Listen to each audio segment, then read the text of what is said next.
Chapter 173. Go to the net. Did Changbajila really see the living Buddha? It's possible. I once heard from Japugla that when people are about to die, they can see the gods and Buddhas. But why did Changbajila suddenly come back to life? That's possible. Maybe the living Buddha cured him? Well, it's possible. But just now, only that Han teenager touched Changbajila strangely. After a while he recovered. Could it be that he's the living Buddha? Impossible, impossible. He's a Han. How could he be the living Buddha? The Tibetans surrounded Changbajila and whispered to each other. When Changbajila heard their words, he shouted unhappily, "That's not right. Buddha said that all living things are equal. Where did the Han and Tibetans come from?" Changbajila was very prestigious among these Tibetans. As soon as he spoke, they all shut up, but there was still a look of disapproval on their faces. Changbajila sat for a while and gradually regained his strength. He stretched out his hand and gestured for Meduo to help him stand up. Meduo said nervously, "Changbajila, you haven't recovered yet. You'd better sit down and rest for a while." Changbajila laughed. The deep wrinkles on his face were like blooming chrysanthemums. "I'm very good. I haven't felt as comfortable as I do today for more than 20 years. As he spoke, he was about to stand up. Meduo, who was beside him, was very nervous, so she helped him stand up. As soon as he stood up, Changbajila asked Meduo, "What on earth happened?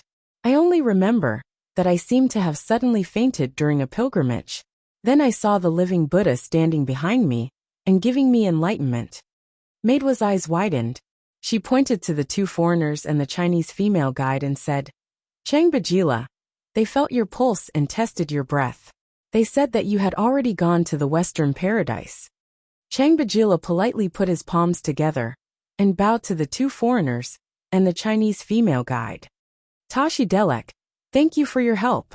After the two foreigners listened to the translation of the Chinese female guide, they quickly put their palms together and bowed in return. Changbajila straightened his back and asked, "Did anything else happen after that?" Meduo hesitated for a moment and said, "A dirty Han man squeezed in and touched your head with his hand. Then he left." Changbajila's eyes lit up. "And then?" he asked. Meduo said with a puzzled expression, "And then you woke up." Changbajila became excited and asked loudly, "Where is this person now?" Meduo pointed in the direction of the mountainside. He went there. Changbajila stomped his feet and said, "Meduo, what did I teach you? Why didn't you leave him behind? That's my savior. He is the living Buddha that I saw." Before Meduo could say anything, the surrounding Tibetans widened their eyes and said one after another, "Changbajila, are you confused? How could that Han man be the living Buddha?" Changbajila said loudly, "I was about to go to Elysium when he put his hand on my head, and I came back to life. Even Master Jalila Tenzin can't do such a thing. If he's not the living Buddha, then what is he?" Changbajila's words made everyone look at each other in dismay. Their hearts began to waver. One of them said in a low voice, "Yeah, this guy just touched Changbajila's head, and Changbajila came back to life. This kind of method is too unimaginable. If he's not the living Buddha, then what is he? How can the living Buddha be a Han man?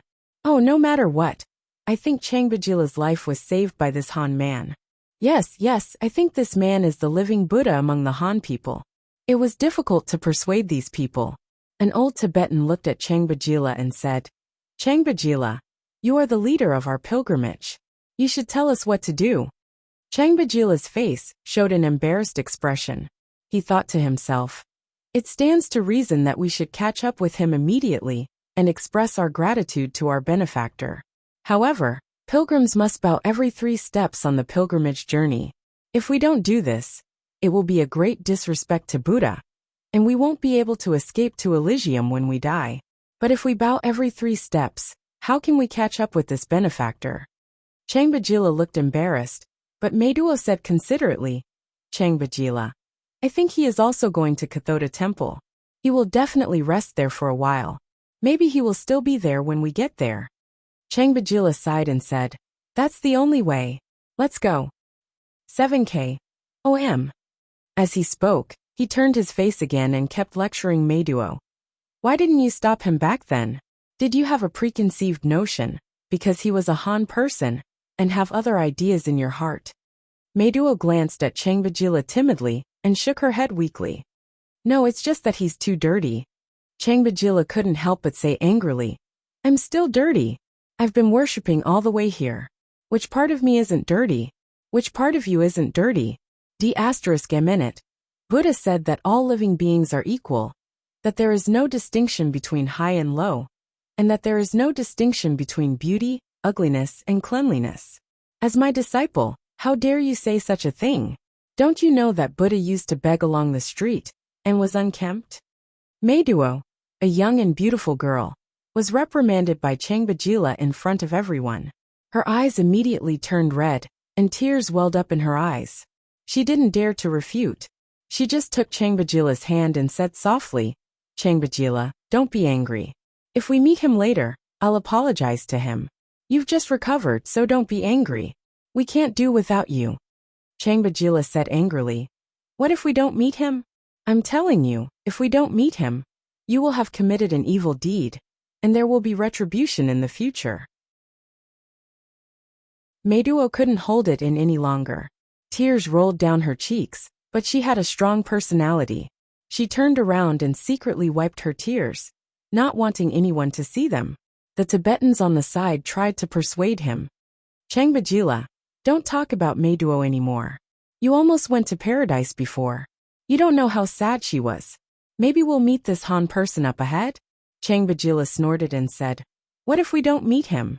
The crowd looked at each other and kept silent. Changbajila stopped talking.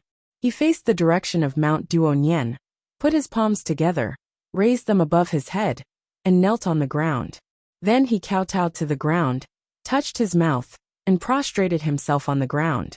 His heart touched the ground, and his whole body touched the ground. He completed the worship. When the Tibetans saw that he had started the pilgrimage, they followed him one after another. They knelt down every 3 steps as they walked toward the Kathoda temple halfway up the mountain. 2 foreigners who were climbing the mountain witnessed this scene. After listening to the translation of the female guide from China, they couldn't help but praise. What a magical country! What a magical pilgrim! What a magical living Buddha! The female guide Lu Xia said with a dubious look, that scruffy man is a living Buddha? I don't believe it. One of the foreigners said, it doesn't matter whether he's a living Buddha or not. What's important is that he pressed his hand on the dead old man's head, and the old man came back to life. It's really amazing. Lu Xia, are all Chinese people so magical? Lu Xia curled her lips and muttered in Chinese, who knows if he's just a blind cat running into a dead mouse. When the foreigner saw that she was speaking Chinese, and he couldn't understand it, he shrugged helplessly and said to his companion, Hey Jack, is your camera used as an ornament? Why didn't you take a picture of it just now? Jack said, Lubby, I didn't think of it. Don't worry, I'll take it out now. I won't turn it off again. Lubby smiled and said, then let's go all the way. I have a feeling that these people are going to cause trouble. Li Yunyang had no idea that a group of people was chasing him, but they were all in different ways. He had been crawling along the mountain path of Mount Duanyan. He had already gotten used to the weight of the fan of 7 treasures, which weighed more than 50 kilograms on his back. It was as light as a feather. Although he didn't run, even walking gave people the feeling that there was wind under his feet. The scenery on the side of the road kept passing behind him. When he was halfway up the mountain, Li Yunyang looked up and saw a magnificent temple standing in front of him. Under the golden sun, red palaces were densely packed like a forest. In this forest, the Naomi Sushiong Spirit Pagoda, known as the decoration of the Snow Mountain, was clustered in the middle of the palaces. Countless small white pagodas around it extended to the hillside, as if to guide the pilgrims on the way up. Before entering the temple, Li Yunyang felt a strong sense of majesty and pressure.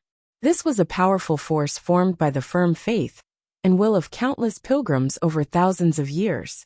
It was like countless gods, tightly surrounding the temple and guarding the snow mountain. What a powerful force! Li Yunyang was secretly shocked. Stimulated by this force, the Zhenqi in his body suddenly surged and gathered together. It was like two fierce beasts in the mountain forest had suddenly encountered each other, and each of them had raised their manes.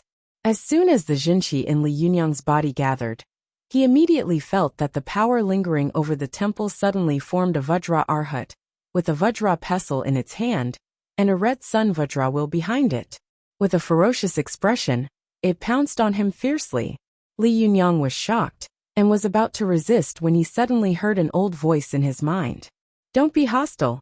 If you are strong, it will be stronger. If you are weak, it will be weaker.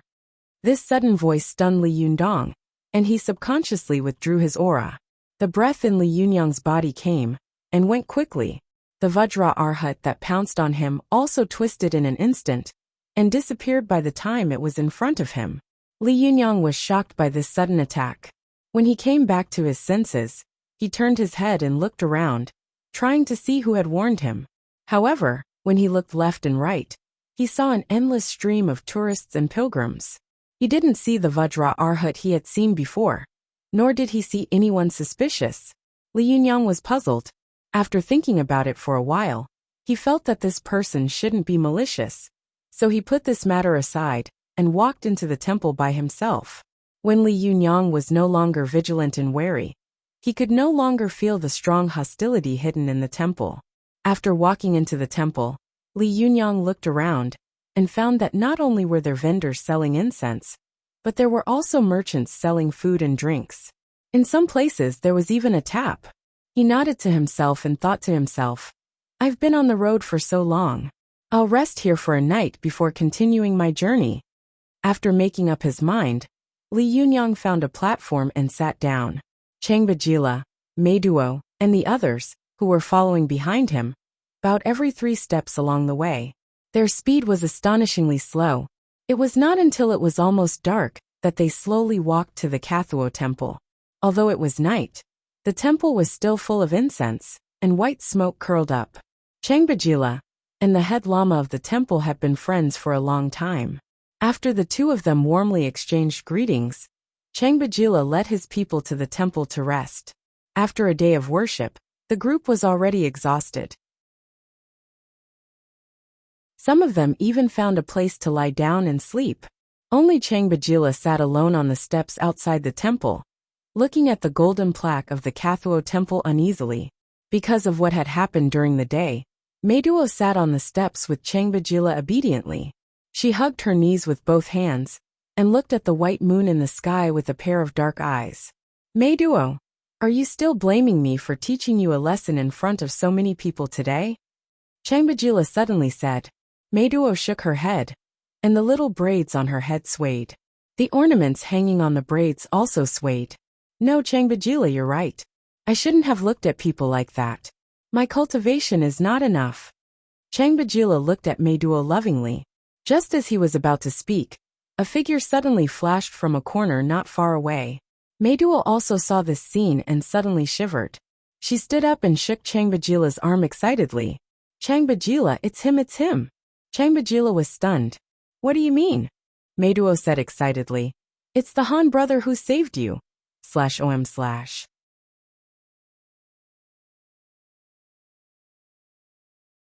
Chapter 174. Go to watch net. When Changbajila heard this, he immediately stood up and asked, Where is he? Meiduo pulled Changbajila and chased after him. I saw him pass by just now. Go to watch net. 7K. OM. The two of them chased after him in a low voice. After only a few turns, they heard the sound of water. They poked their heads out and looked under the moonlight. Meiduo's face immediately turned red. She saw Li Yundong taking off his clothes and scrubbing his body under the tap. Although it was night, the moonlight was bright. Meiduo could clearly see Li Yundong's naked body, and she could also clearly see his muscles, which were like steel bars. After a month of hard work, almost all the fat on Li Yundong's body had been burned off, leaving only developed and strong muscles. The blood vessels under his skin had become extremely thick, and when he moved slightly, the muscles on his body would roll. Under the curtain of night, Li Yundong's back was facing Meiduo. His back was broad, and water droplets rolled down his back, reflecting the cold moonlight. This made his skin look like it was made of steel. It was hard and powerful, giving people a strong sense of security and strength. Although Chang Bajila was an experienced and knowledgeable old man, he suddenly saw Li Yundong standing there like an iron tower. Half of his body was hidden in the darkness, and the other half was bathed in the moonlight, mysterious and majestic. He couldn't help but wonder in his heart. He looks like a young man. How can he be so powerful? Is he not the living Buddha, but the Mahagala? The Mahagala was the guardian Vajra of Tibetan Buddhism. It had 3 heads and 6 arms, and was mighty and invincible. For a moment, the two of them were stunned. They held their breath, and didn't make a sound. They just watched Li Yundong scrub his body under the tap, and then put on his clothes. When Li Yundong put on his clothes, he suddenly became a very sloppy beggar. This strong contrast made Chang Bajila and Meduo unable to react for a moment. This was the first time Li Yundong had taken a bath in nearly 10 days. After taking a bath, he felt refreshed and comfortable. He stood where he was, secretly mobilizing the qi in his body, and feeling the condensed and vigorous true qi in his body, rushing through his meridians. After a while, Li Yundong sat down cross-legged and began to meditate and practice qi. Watch net. Meduo, who was standing to one side, was stunned. She pulled Chang Bajila's hand, and was about to speak when Chang Bajila pulled her aside. After a long distance he whispered, "I told you that he was a living Buddha. Do you believe me now?" The Taoist meditation posture was very similar to the Buddhist meditation posture, especially when looked at from the back. Meduo was also surprised and whispered, "I didn't expect him to be a believer, but why doesn't he go on a pilgrimage?" Chang Bajila smiled and said, "We believe in Tibetan Buddhism." Perhaps he believes in Central Plains Buddhism. This is different. Meduo asked, "Is he a follower of Buddhism in the Central Plains?" Chang Bajila thought about it and said, "It's possible." Meduo asked, "Then what is he doing here? Look at him, he seems to have walked here. The calluses on his feet are very thick." Chang Bajila smiled and said, "Meduo, you are very observant." Thinking of Li Yundong's strong body, which many Tibetan boys didn't have, Meduo couldn't help but blush a little. She averted her eyes and changed the topic. "Chang Bajila, what do you think he is doing here?" Chang Bajila said, "Many Buddhists in the Central Plains, like us, also advocate asceticism, so there is a saying about ascetic monks. I guess this person is an ascetic monk." But speaking of this, Meduo said, "But he didn't shave his hair." Chang Bajila couldn't help frowning and said, "Maybe he cultivates with his hair? But I've never heard of an ascetic monk cultivating with his hair." As they were talking, the two of them suddenly heard a low sound of something breaking through the air. The girl and the old man looked at each other and slowed down to see what was going on. Seeing this, the two of them were immediately stunned. They saw a thin line of white mist emerging from the top of Li Yundong's head. Although it was night, it could still be seen with the naked eye. His chest rose and fell, and when he took a deep breath, Meduo and Chang Bajila felt as if the air around them had been sucked away by this young man. Meduo had sharp eyes. She nudged Chang Bajila with her elbow, and then pointed to the ground. Chang Bajila looked down, and was so shocked that his eyeballs almost fell out of their sockets. Go to the internet. 7K. OM. When Li Yundong took a deep breath, the sand and dust on the ground rolled toward him, as if he was a huge black hole. But when Li Yundong exhaled, a straight and thin white line sprayed out of his mouth. It flew more than 10 meters away, hit the red and black walls of the temple, and then scattered in all directions. The two of them were shocked by Li Yundong's abnormality. Suddenly, the qi in Li Yundong's body began to surge violently, as if there was a thunderstorm in the sky. Countless thunderbolts fell, and began to fiercely attack Li Yundong's lower abdomen and lower dantian. Li Yundong knew that this was a situation where he had to enter the Zhuji phase in advance, but his current environment was not right, so he didn't dare to enter the Zhuji phase directly.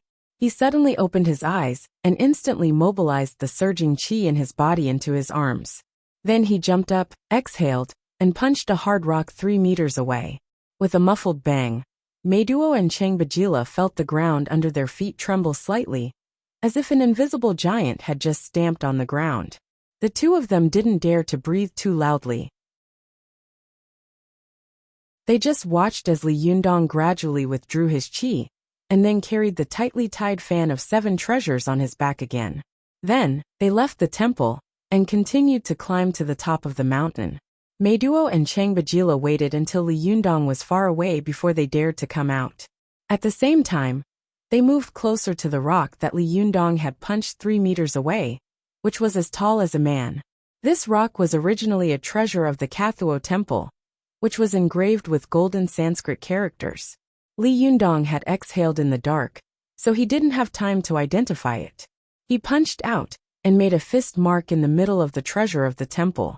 Meiduo and Changbajila took a closer look, and saw that there was a clear fist mark on the stone. With the bright moonlight, they could even see the clear and recognizable skin lines in the fist mark. Around the fist mark, the stone wall was extremely smooth, as if someone had deliberately skimmed it with a file. Meiduo and Changbajila looked at each other. Both of them were so shocked that they couldn't control themselves.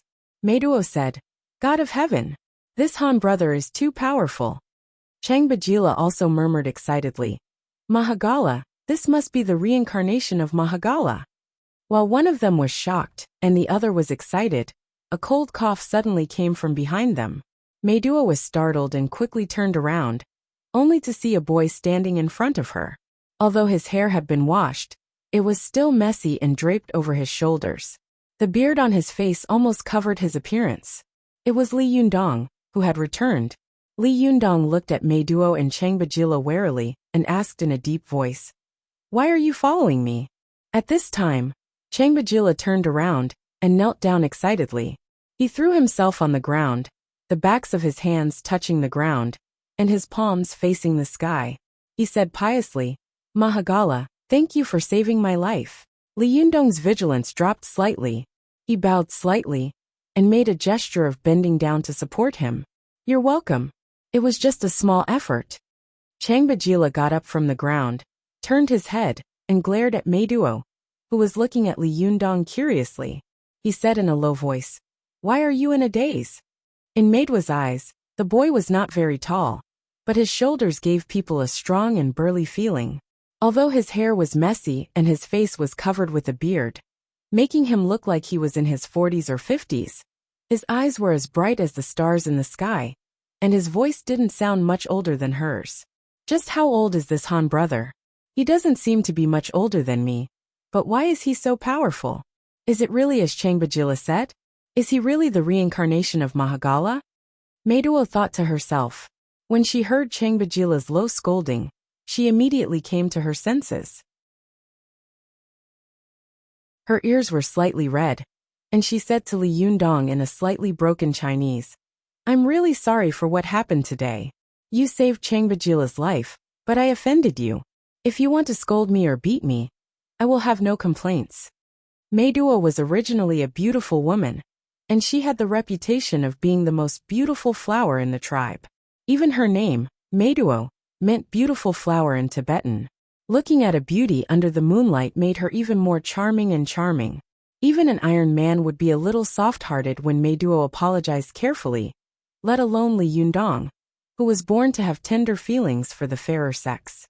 Li Yundong saw that although the Tibetan girl was dressed in a foreign style, her pure and innocent eyes were very similar to Su Chan's. He loved her, and he also had a good impression of Meiduo. Otherwise, he wouldn't have helped her on the road at all. Li Yundong nodded to Meiduo with a gentle smile on his face. "You don't have to be so polite." When Meiduo saw Li Yundong smile slightly, the way he looked at her also became particularly gentle. Although she was young, she had long understood the relationship between men and women. In addition, Tibetan girls were bold, enthusiastic, open and lively. She subconsciously took this kind of look as Li Yundong's way of expressing his love for her. Her heart thumped wildly, and her ears turned red. As an old man in his 70s and 80s, Changbajila's heart was as clear as a mirror. He chuckled with a kind smile on his face and said in Chinese, "May I know the name of my benefactor?" Li Yundong smiled and said, "I don't deserve to be called a benefactor. Grandpa, you can just call me Li Yundong." Changbajila smiled and stroked the 3-inch-long white beard on his chest, saying, "It turns out to be brotherly. I wonder what you are doing here. Are you traveling or cultivating? Li Yundong was stunned. He had thought that Chang Bajila had already recognized his identity as a cultivator when he had seen him practicing qi before. He thought for a moment and simply admitted, I'm here to cultivate. Chang Bajila's smile became more and more brilliant. That's great. We are also going on a pilgrimage to the Snow Mountain. If you don't mind, let's go together. What do you think? Thinking of the way these people kowtowed every 3 steps, Li Yundong couldn't help but smile bitterly and refuse in his heart. He said, I may be in a hurry and you. Chang Bajila seemed to have seen through Li Yundong's thoughts. He waved his hand and said with a smile, we don't kowtow every 3 steps along the way. Only when we reach the foot of the holy mountain do we start to worship and move forward. Otherwise, I'm afraid that we would have kowtowed to death before we even reached the halfway point. Seeing that the old man was speaking heartily, Li Yundong couldn't help but laugh. Seeing that he was a little moved, Chang Bajila said to Meiduo, Meiduo, don't you think so? Meiduo had been a little shy under Li Yundong's gaze before and hadn't dared to look him in the eye. At this time, hearing Chang Bajila's words, she suddenly raised her head with some courage and enthusiasm. She looked at Li Yundong with a pair of extremely beautiful big eyes and giggled. She really had bright eyes and white teeth. Chang Bajila, you're right. Han brother, if you don't mind, come with us. We can take care of each other on the way. Moreover, this plateau is very big, and there are many wolves on it. Of course, although you are not afraid of wolves, what if you get lost? The more Li Yundong looked at Meiduo, the more he felt that she was very similar to Su Chan. He couldn't help but feel moved in his heart. He nodded and said, okay/om/.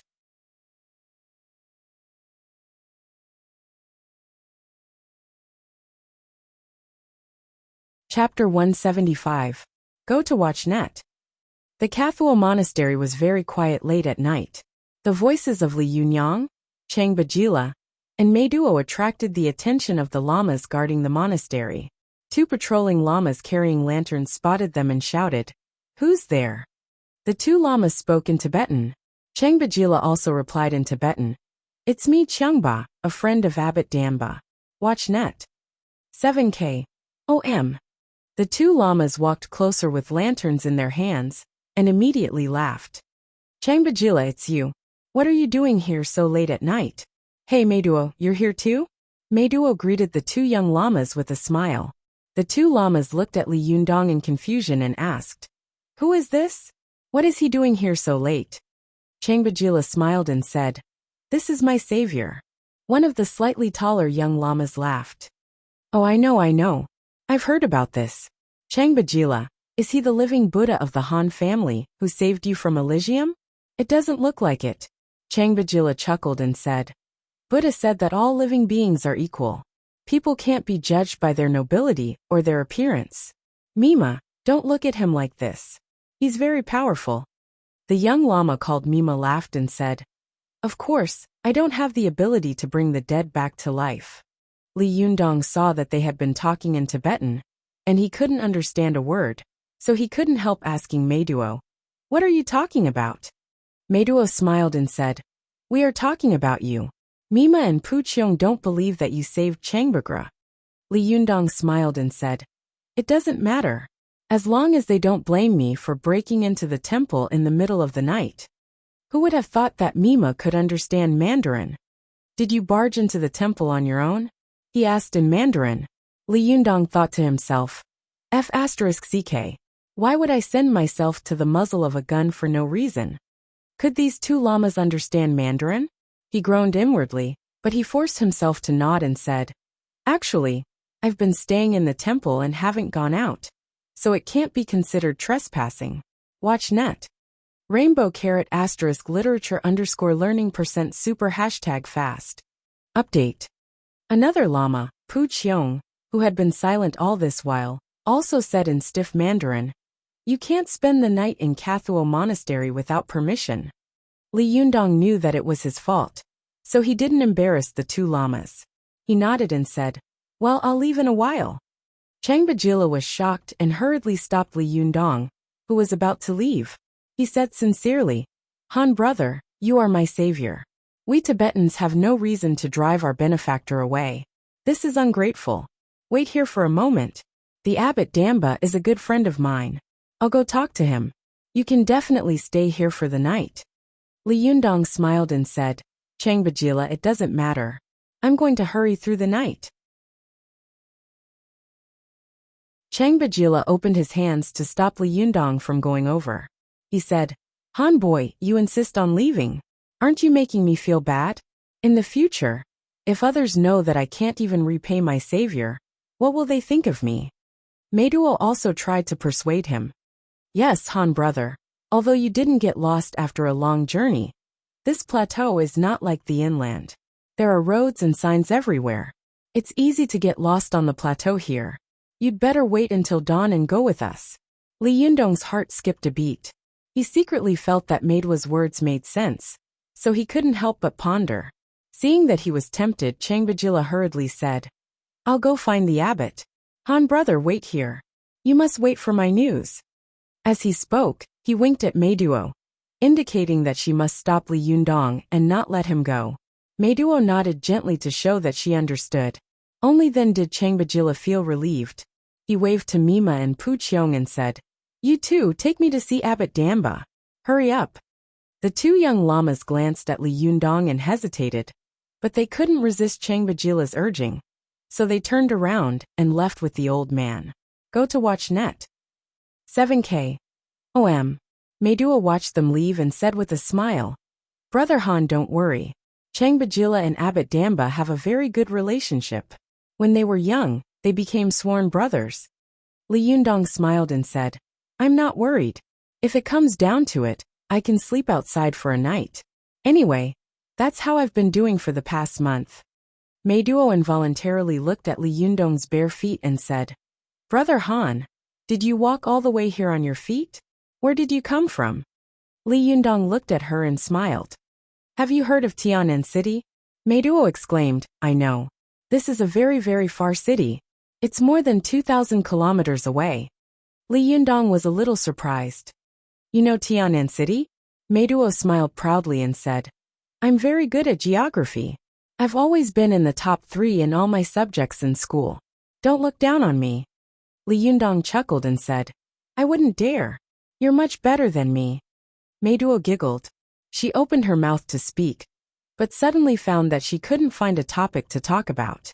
She rolled her eyes and asked again, Well, Brother Han, can you tell me how old you are? You must be working already, right? Li Yundong smiled and said, I'm still in college. I'm only 20 years old.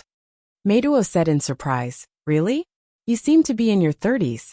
I didn't expect you to be only 2 years older than me. Are you a college student? Hee hee. I'm also going to take the college entrance exam next year. Li Yundong smiled and followed her topic of conversation. Which university do you want to go to? Meiduo had long had her favorite university in mind, but she suddenly rolled her eyes and said slyly, I don't know yet. By the way, Brother Han, which university are you going to? Li Yundong smiled and said, Tianan University, just a third-rate university. It's not worth mentioning. Meiduo didn't know that Li Yundong was telling the truth. She knew that Han people had always been modest and introverted, so she thought that Li Yundong was being modest. She smiled and said, How about I go to your university? As she spoke, her heart suddenly began to beat wildly. Her ears turned red, and although there was shyness in the corners of her eyes, her gaze was burning and extremely bold. Li Yundong didn't notice Meiduo's gaze, nor did he notice that Meiduo's words were actually a kind of hidden test. He laughed and said, Didn't I say that this school is not good? You are so excellent. If you go there, wouldn't it be a waste of talent? Meiduo was stunned. She didn't know what Li Yundong meant by this. Was he rejecting her, or did he mean something else? She thought for a long time, and felt that his words were neither a promise nor a refusal. She was unwilling to give up. She opened her mouth and wanted to test him again, but she was really a little shy in her heart. She couldn't open her mouth no matter how hard she tried. A 17-year-old Tibetan girl was facing a 20-year-old Han man in the middle of the night. Her heart was in a mess. After struggling for a long time, Meiduo couldn't help but complain in her heart. No wonder people say that Han people have a lot of tricks in their hearts. Today, I see that it's really true. If it's good, it's good. If it's bad, it's bad. How annoying. Li Yundong didn't know that the little girl had already complained in his heart. He saw that Meiduo had lowered her head and was silent for a while, so he didn't take the initiative to talk to her. He just sighed in his heart. This girl is really like Su Chan. I wonder where she is now and what she is doing. Is she thinking about me? When Meiduo saw that Li Yundong didn't take the initiative to talk to her, she felt even more resentful in her heart. There are so many young men who come to talk to me on weekdays. Why is this Han brother so arrogant that he doesn't even want to take the initiative to talk to me? Meiduo felt a little embarrassed and wanted to leave, but her feet seemed to be rooted to the ground, and she didn't move at all. While the two of them were talking to each other, Changbajila found the backyard of the temple, where Abbot Damba lived. Before he entered the room, he shouted, "Damba, are you asleep? If you are, get up quickly." As he said this, he turned to Mima and Pu Qiong and said, "All right, it's none of your business. You can go first." Mima and Pu Qiong were supposed to lead the way for Changbajila, but as the three of them walked, Changbajila's pace became faster and faster. The old horse knew the way, so it didn't take long for him to walk ahead of them. Mima and Pu Qiong looked at each other, smiled bitterly, shook their heads and left. Not long after, the wooden door creaked open, and an old man wearing a red frock and a yellow cassock walked out. The old man's eyebrows were very long, and his face was full of wrinkles. As soon as he saw Changbajila, he couldn't help sighing and saying, "Changba, it's so late. What are you making a fuss about here? Aren't you afraid of disturbing Buddha?" Changbajila was shocked. He first bowed respectfully to the position of Buddha in the temple, then anxiously pulled Damba's arm and said, "I have something urgent to talk to you about." Damba smiled bitterly and said, "Why haven't you changed your impatience after decades? What is it?" As soon as Changbajila told him what had happened, Damba laughed and said, "It turns out that you have found your savior. Where is he? Take me to see him quickly. I also want to see what the master, who can pull you back from the Elysium, looks like." As he spoke, he was about to leave, even more anxious than Changbajila. However, Changbajila grabbed Damba's arm and refused to let him go. He said, "No, you have to promise me first that he will stay here for the night." Damba smiled and said, "Is this a thing? I promise, I promise." As he spoke, he was about to leave again, but Changbajila pulled him back again and said, "Don't worry, I still have something to tell you." Damba smiled bitterly and said, "What else?" Changbajila said seriously, "This Han man saved my life. If it weren't for him, I wouldn't have been able to complete this pilgrimage, but I don't have anything to thank him with, so I want to borrow something from you." Damba immediately became vigilant. "What do you want to borrow?" Changbajila said, "The Mahamudra Secret Sutra, /om/."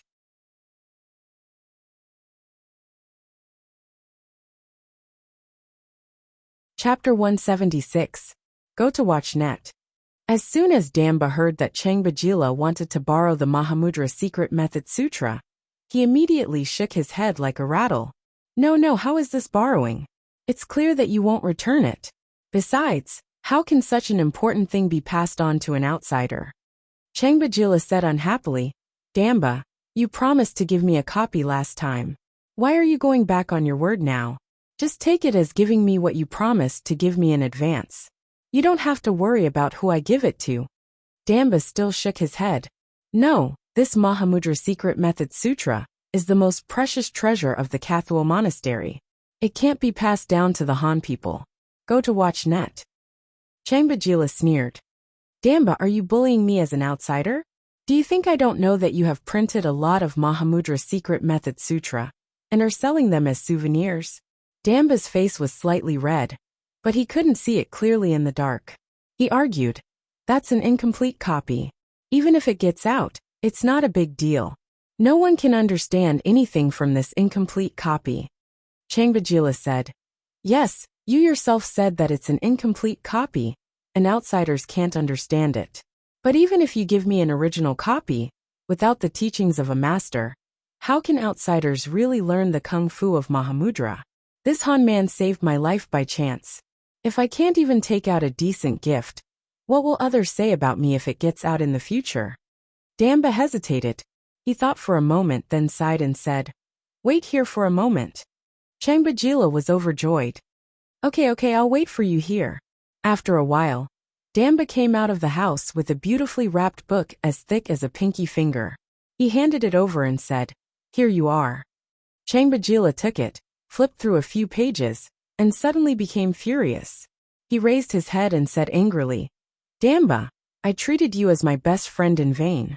How dare you fool me with an incomplete copy of a souvenir?"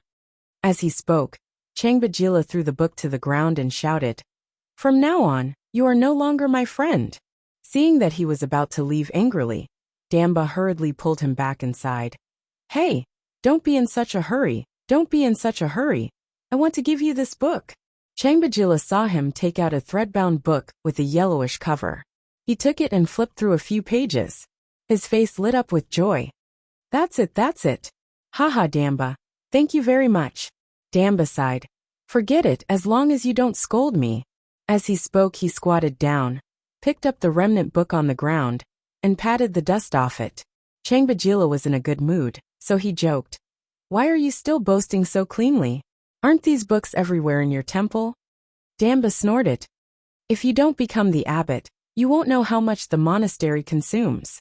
This book can still be sold." Changbajila smiled and shook his head. "You really only care about money. By the way, aren't you going to see that Han guy with me? Are you leaving now?" Damba had been forced by Changbajila to take away an extremely precious esoteric canon. At this time, he was depressed, and even his desire to see Li Yundong had diminished a lot. He said listlessly, "Lead the way. I'll go and have a look. Let's go." Changbajila laughed and carefully hid the book in his chest, then strode forward to lead the way. He walked as fast as he could, and his health surprised Damba. "I know about Changbajila's health. Last year he was sick. How did he become so healthy all of a sudden?" Changbajila was afraid that Meidua wouldn't be able to stop Li Yundong, so he couldn't help but walk faster and faster. In the end, he was almost jogging. Although Damba was about the same age as him, he hadn't been soaked in Li Yundong's vigorous Yuanyang Jinyuan Qi, so he couldn't keep up with him. He could only keep shouting at Changbajila to slow down. After walking for a few minutes, Changbajila finally saw Li Yundong at a glance. He laughed happily from a distance and said, "Han Gai, I'm here." When Li Yundong saw him, he also smiled. Meidua was sulking because Li Yundong hadn't talked to her. As soon as she saw Changbajila, she smiled happily and greeted him. "Changbajila, have you finished talking?" As she spoke, she unconsciously looked behind him and was suddenly stunned. "Abbot Damba, why are you here?" Abbot Damba was panting as he walked. He smiled and said, "I came to see Qiangba's savior." Is that him?" Damba looked at Li Yundong, and Meidua nodded with a smile. "Yes, it's him." Damba was shocked when he saw him. He thought to himself, "This Han man's eyes are bright and sharp like a knife. Moreover, the power he exudes is no weaker than that of the guardian of the holy mountain. He's not an ordinary person. He's clearly a cultivator. I thought he was just an ordinary person who was proficient in medicine. I didn't think he could understand the cultivation book of the esoteric sect, so I agreed. Why did Qiangba want to give him the Mahamudra Secret Method Sutra? Nonsense, it's really nonsense." But he had already promised to give the Mahamudra Secret Method Sutra to Qiangba, so it was not appropriate for him to ask for it back. He could only hope that Li Yundong would refuse, so that he could ask for it back. Go to the internet. Changbajila didn't know what Damba was thinking. He walked up to Li Yundong and enthusiastically introduced them to each other. "This is my good friend, Master Damba, the abbot of the Kathuo Temple. Damba, this is my savior, Li Yundong." Li Yundong nodded with a smile, and Damba also forced a smile and put his palms together in return. Changbajila took out the Mahamudra Secret Method Sutra from his bosom and respectfully handed it to Li Yundong with both hands. He said seriously, "Han boy, this is a little token of my appreciation. Please accept it." Li Yundong was stunned. He saw that it was a thread-bound book with a Buddha statue on the cover and a line of golden Sanskrit characters. He muttered in his heart, "What is this? Should I accept it? Isn't it popular among Tibetans to give hada?" Meduo, who was standing to one side, saw his hesitation and advised, "Han brother, just accept it. You saved Chengbajila's life, so it's not a big deal to accept this little gift. If you don't accept it, Chengbajila will be very sad." Li Yundong glanced at her and felt that it might not be a precious gift, so he nodded with a smile and accepted it. Damba was going crazy watching from the side. He wanted to beat his chest and stamp his feet. "Meidua, why are you so talkative? Do you know what that is?" Seeing Li Yundong accept it, Damba stuffed it into his bosom without looking at it, looking as if he didn't take it seriously. He was even more resentful in his heart. This kind of esoteric method is hard to get, but you actually treat it as weeds on the side of the road and don't take it seriously at all. Damn it. But on second thought he thought, well, since you don't take it seriously, that's even better. When I find a chance to take it back, you won't be very sad. Damba made up his mind. He smiled and chatted with Li Yundong for a while, then found an opportunity to say goodbye and returned to his room. After returning to his room, Damba called over a patrolling lama who had passed by the house and said, "Go and get Dorji Tenzin for me." The lama nodded and turned to leave. After a while, a tall monk dressed in a yellow and red lama robe strode in. The monk's robe exposed his left hand, where the muscles were bulging, and his skin glowed like steel under the moonlight. The village chief's hair grew on his head, each strand like a steel nail. He had tiger eyes and a lion's nose, and his appearance was extremely fierce. When Dorji Tenzin saw Damba, who was 2 heads shorter than him, he bowed respectfully and said, "Abbot Damba, what can I do for you?" Damba told him the whole story, sighed, and said, "I thought that he was just a Han man who was proficient in medicine. I thought that even if I gave him the book, he wouldn't be able to understand it. But I never expected that this person would turn out to be a cultivator from the Central Plains. If such a person gets the book of our esoteric sect, he must be like a fish in water, like a tiger with wings. This is a big deal, and it may endanger the safety of our esoteric sect in the future." Dorji Tenzin raised his head and asked, "Abbot Damba, do you want me to kill that person?" Damba quickly shook his head and said, No, we are all monks. How can we commit such a sin that will send us to hell? I'm also at fault in this matter. I shouldn't have agreed to Changba's request. Just help me get this book back." Dorji Tenzin nodded. There was no expression on his face, and his eyebrows were as deep as the sea. He didn't ask about the strength of his opponent, so he nodded and said, "Okay, I understand." As he spoke, he turned around and was about to leave. Damba hurriedly stopped him and warned, "Don't act rashly. You must wait until he is separated from Changba and the others. You must not let Changba know. Do you understand?" Dorji Tenzin nodded, but Damba still felt a little worried. He said, "By the way, although you are the guardian of our Kathuo monastery and one of the 18 guardian Vajras of the Holy Mountain, don't underestimate your opponent. Don't kill him, don't hurt him. Just take the scripture back. If he is willing to return it himself, that will be even better. Do you understand?" Dorji Tenzin frowned slightly and asked, "What if he refuses?" Damba sighed and said, "If he refuses, then we can only rob him." Dorji Tenzin nodded and said, "I understand. Abbot Damba, is there anything else? If not, I'll leave first." Damba smiled and said, "Go and have a rest. It's all right." When the night passed, Damba woke up. He wanted to ask Chengbajila about the route of their pilgrimage, but when he arrived at the residence of Chengbajila and the others, he found that they had set off early in the morning before the sky had even brightened. Damba was about to ask the lama next to him to find Dorji Tenzin and ask him to catch up with them quickly, but he suddenly found that the lamas in the temple were pointing at a stone that was as tall as a person next to the temple. Some tourists who had come to burn incense early in the morning were constantly marveling at the stone, and some were even scrambling to take pictures next to it. Damba walked over curiously and asked, "What are you looking at?" One of the lamas turned around and saw that it was Abbot Damba. He immediately saluted and said, Abbot Damba, come and see, it's so strange here. Damba took a look and saw that the stone, which was carved with scriptures, had a clear fist mark, and the outline of the fist was as clear as if it had been cut by a machine. Damba sucked in a breath of cold air. Who did this? A Lama said, I don't know. I passed by here yesterday evening when the temple was closed. It was still fine. Mima, the monk who had been patrolling last night, suddenly said, By the way, it seems that only Changbajila Meduo and that Han man stayed here last night. That Han man? Damba was shocked. He quickly leaned forward and looked at the fist mark carefully. The more he looked at it, the more shocked he became.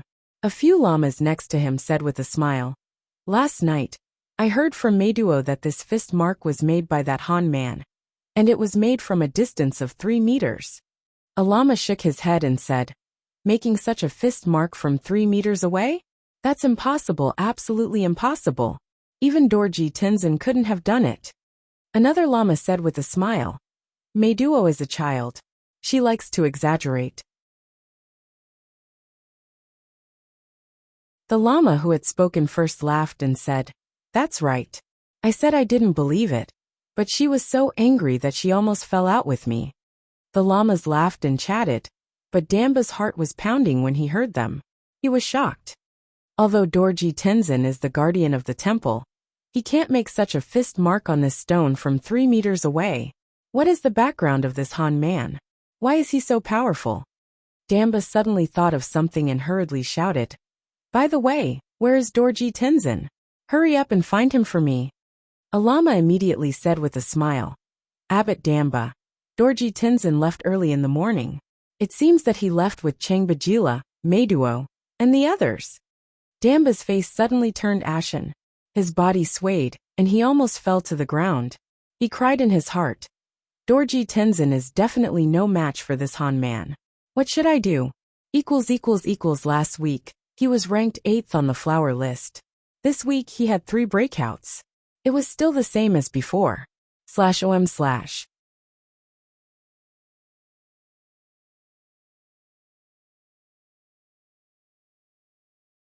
Chapter 177. Go to watch net. Early in the morning, Li Yundong followed Changbajila and the others in the direction of Snow Mountain Meduo. There were old people like Changbajila in their 70s and 80s, and there were also young people like Meduo, who were 17 or 18 years old. The members were very complicated, but all of them were very devout, and their preparations for this pilgrimage were very perfect. Go to watch net. 7K. OM. Li Yundong found that some of them not only carried pots and pans on their backs, but also a whole set of knives. Meduo said that this was to guard against wolves, and also to hunt wild animals to improve their meals. Pilgrims could not drive motor vehicles, as it was not devout, but some of them drove carriages and ox carts pulled by yaks. The back of the carriages was spacious and flat, and all kinds of luggage were piled up. Some people who could not walk would also get on the carriages to rest for a while. At first, Li Yundong refused the invitation of Changbajila and the others. He did not sit on the carriages, but just walked with the large group. Li Yundong's existence made the Tibetan boys in this group full of a sense of crisis and vigilance, especially since Meduo would come to Li Yundong from time to time, intentionally or unintentionally. This made the young people among them, who were interested in Meduo, feel jealous. However, Li Yundong was Changbajila's savior, so it was not appropriate for them to say anything more. They just held back their anger in their hearts, and wanted to wear down this Han man on the journey. In their impression, Han people were all weak. As soon as they quickened their pace, the speed of the procession also increased. Some of the old, young women and children secretly complained in their hearts. At first, Meduo could still grit her teeth and persist, but later, she really couldn't hold on anymore. She got into the carriage and watched the young Tibetans in the procession, sandwiched Li Yundong in the middle, secretly competing with him. At first, Meduo was secretly worried. Although she knew that Li Yundong was an ascetic monk, her young compatriots were all good at long-distance running. Moreover, this was the plateau, and many Han people would have altitude sickness here. She really did not know how long Li Yundong could last. But Li Yundong had run all the way to Tibet, and he had already trained his body to be as strong as iron. His internal organs had also been polished like fine steel. How could he be afraid of them? After a few days, the Tibetans were all worn down and could not hold on any longer. They got into the car one after another. Only Li Yundong was full of energy and walked as if he was flying. Watch net. Achandam Meduo sat on the handcart and looked at Li Yundong with admiration. You said that you walked here from more than 2,000 kilometers away. I didn't believe it at first, but now I do. You're really amazing. I've seen so many people, but I've never seen anyone who can walk like you. Li Yundong looked at her with a smile and said, Correct me. I didn't walk here. Meduo smiled and said, Have you ever taken a bus like us? Li Yundong shook his head and smiled. No, I ran all the way here. The smile on Meduo's face suddenly disappeared, and she said in horror, What? Did you run here? Li Yundong smiled and said, Of course, there's no need to run. How long would it take me to walk such a long distance? Can't you see that I'm barefoot? My shoes are ruined. Meduo looked at Li Yundong in awe and said with shock in her eyes, You're really amazing. Li Yundong smiled and didn't say anything. Meduo looked at Li Yundong with admiration for a while. Suddenly, her heart skipped a beat. Was this Han brother just hinting at me to make a pair of shoes for him? As she said this, she looked at Li Yundong's feet and saw that they were bare and covered with thick calluses. She nodded to herself and said with certainty in her heart, Well, it must be like this. Thinking of this, she rolled her eyes, jumped out of the carriage, and ran to the end of the line. She found an old lady and said, Puchamatashi, do you have a needle and thread here? Can you lend it to me? The old Tibetan woman was following the motorcade, turning the sutra cylinder and reciting scriptures. When she heard Meduo's voice, she stopped and said with a smile, Do you want to sew something? I have it. Let me find it. After that, she went to her handcart and rummaged through the package for a while. Then, she found a red sewing box and handed it over. Watch net. Meduo took it with a face full of joy. Puchamatashi, thank you so much. I'll give it back to you when I'm done. As she said this, she quickly ran to the front of the line like a little swallow.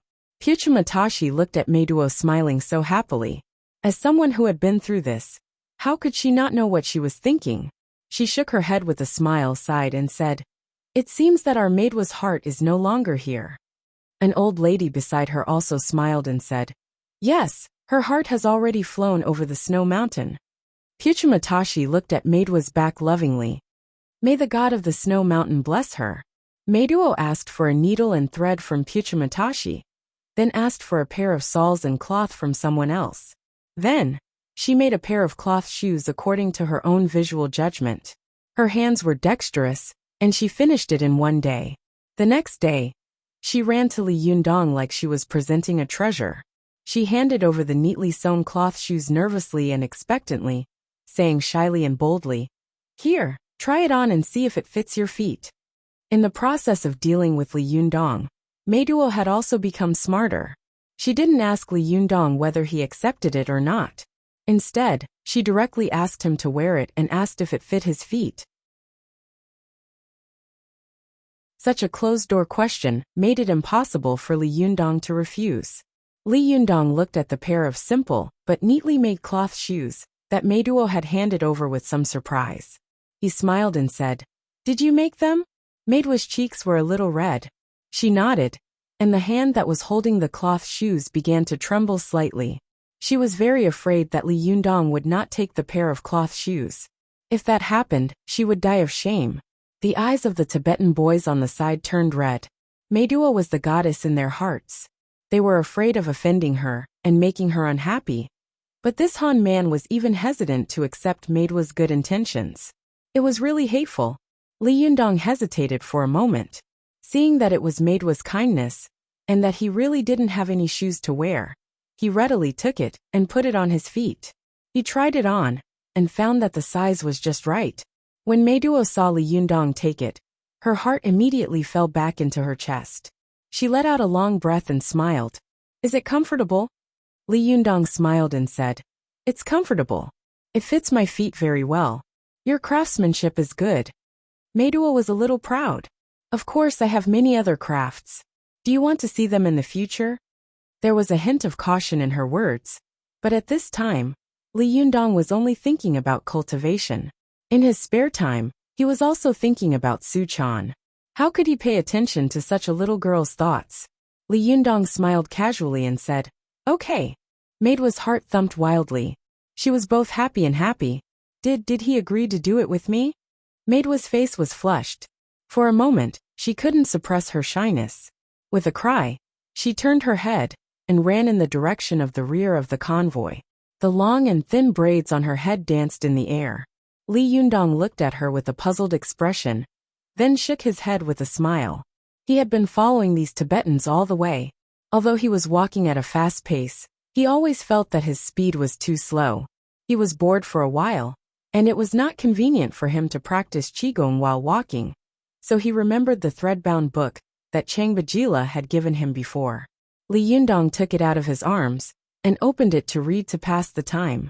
But when he looked at it, Li Yundong was suddenly stunned. On the first page of the thread-bound book, there were 2 lines of golden words, in Sanskrit and Tibetan. Li Yundong opened it and read a few more pages. He suddenly smiled bitterly. The book was full of Sanskrit and Tibetan, without a single Chinese character. How could he read it? Li Yundong was unwilling to give up and turned a few more pages. He found that it was full of Sanskrit and Tibetan characters. The Tibetan characters were large, and the Sanskrit characters were small. When Li Yundong turned to the last few pages, he found that there were all kinds of handprints in the book. Li Yundong was curious and couldn't help but raise his head and glance around. He found Meiduo in the team and walked toward her. When Meiduo saw Li Yundong coming over, she couldn't help but feel nervous and expectant. She was uneasy, her eyes flashing, and she didn't know where to put her hands and feet. But Li Yundong came over, handed her the thread-bound book, and said with a smile, "Can you translate it for me?" Meiduo was very disappointed, but she couldn't show it.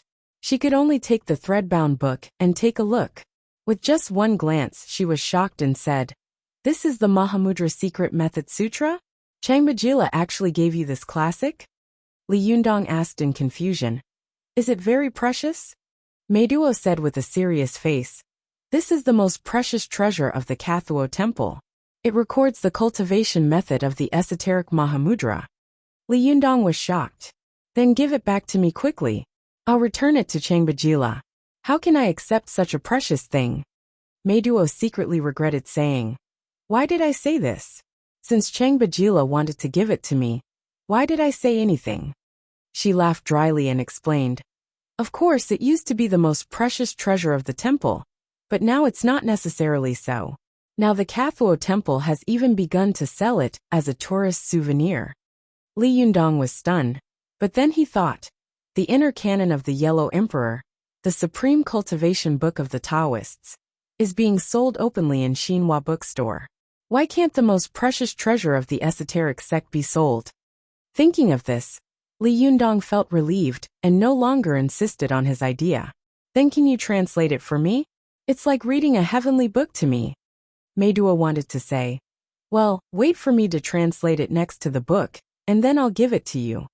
But when these words were on the tip of her tongue, Meiduo's heart skipped a beat. She smiled and said, "Then why don't you get on the handcart with me, and I'll translate it for you?" When the 2 of them sat on the handcart, they would inevitably be very close to each other. Moreover, the carriage was shaking, so they would inevitably touch each other. When Meiduo thought of how close they would be, she couldn't help but feel her ears heat up. She thought to herself, "Will he agree?" Li Yundong didn't know what she was thinking, so he immediately agreed with a smile. "Okay." When Meiduo heard this, she was overjoyed. He agreed. Then, does that mean he really likes me? /om/.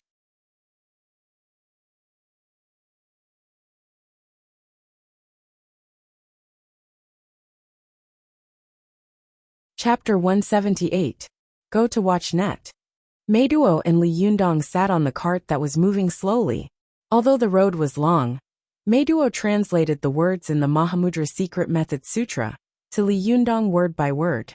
It could be considered that she had found something to do. Li Yundong memorized the words that Meiduo had translated while thinking about the meaning in his heart. He didn't feel that time was passing slowly. Go to watch net.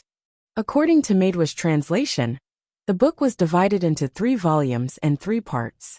The first volume was the Ganges Mahamudra, which recorded the cultivation methods of the 3 Mahamudra, the Kongla Mahamudra, and the Light Mahamudra. After Meiduo finished translating the volume, Li Yundong fell into deep thought. Although the first volume introduced the 3 kinds of Mahamudra, in fact, it was more about the cultivation of Buddhism and the cultivation techniques of Buddhism. It did not involve the most critical problem, the problem of fighting. Cultivation was the same as martial arts. There were 3 different levels: talking, practicing, and fighting. Some people were just good at talking and fooling others. Instead, they became high officials of the sports commission and had disciples all over the world. However, this kind of person only talked but did not practice. They had no kung fu at all, let alone actual combat. There were also some people who only knew how to practice, and what they practiced was kung fu for health. The reason why martial arts were the quintessence of the country was not how strong their fighting skills were, but that it was the only fighting skill in the world that combined health and fighting skills. Some masters lacked fighting experience. They were very good at practicing, but once they entered the actual combat, they would not be able to do it. There were also some people who only knew how to fight. All their kung fu was developed in actual combat, and they were very powerful. However, people who knew how to fight could drown in the river, and heroes who fell from the horse. If these people who knew how to fight did not know how to take care of themselves, it was easy for them to practice to death. Therefore, most of them did not live long. Along the way of cultivation, Li Yundong had thought about this problem many times. He found that at present, what he lacked the most was fighting skills. How should he fight when he met an enemy? In the past, when Li Yundong met Lin Youfa, he could still fight with him. But when he met Wan Hongling, if it weren't for the fact that the boy Yuanyang blood in his body happened to restrain her, he would have died at that time. Especially after meeting Ao Wushuang, he was even more shocked by her amazing magic. He had no idea how to deal with this kind of magic. Su Chan and Zi Yuan, the 2 women that Li Yundong had come into contact with, were both good at talking, practicing, and fighting. Li Yundong had a vague feeling in his heart that if he wanted to become a top master, he had to talk, practice, and fight. All 3 of these were indispensable. He wouldn't say that this was very difficult. Without a disciple, he wouldn't have any power, and he would be bullied by others. People couldn't always stand up for themselves, right? Not knowing how to cultivate meant that one's foundation was not solid enough. Even if one succeeded in building one's foundation, they would still be a fake core. If they encountered a strong opponent, they would be defeated in a single blow. If he didn't know how to fight, he would be useless. No matter how many disciples he had, no matter how solid his basic skills were, it would all be useless. If he didn't know how to block the opponent's attack, it would all be for naught. Only the combination of the 3 was the way of the king. At this time, Li Yundong already had a rough understanding of the way of cultivation. He could already speak clearly and logically, let alone practice. He had polished himself to the point that he was like well-tempered steel. The only thing he lacked now was fighting skills. When he got the Mahamudra Secret Method Sutra, Li Yundong thought it was something like a martial arts secret book at first, but after listening to Maidwa's translation for a long time, he was a little disappointed in his heart. Go to see 7K. OM. In fact, the first volume of this book was similar to the Yellow Emperor's Canon of Internal Medicine. However, the Yellow Emperor's Canon of Internal Medicine explained the feasibility of cultivation from a medical point of view, while the first volume of this book explained the feasibility of Mahamudra cultivation from a Buddhist point of view. After Li Yundong digested the contents of the first volume, he asked Meiduo to start translating the contents of the second volume. The content of the second volume was even more limitless. It was all about the 6-syllable Buddhist mantra. Although it was vivid, interesting, and thought-provoking, Li Yundong couldn't help but be more disappointed. When it came to the third volume, Meiduo suddenly raised her head, blinked her eyes, and said, "That's it." Li Yundong was stunned. "What's it?" Meiduo handed the book in her hand to him and said, "The remaining volume is full of paintings." Li Yundong took the book and looked at it. He saw that it was full of handprints, and under the handprints were a few lines of words, which were also bilingual in Sanskrit and Tibetan. Li Yundong pointed to the painting and asked, "What does it say?" Meiduo said, "This is the Mahavairokkana Mudra. Go to see. 7K. OM. Li Yundong's heart skipped a beat.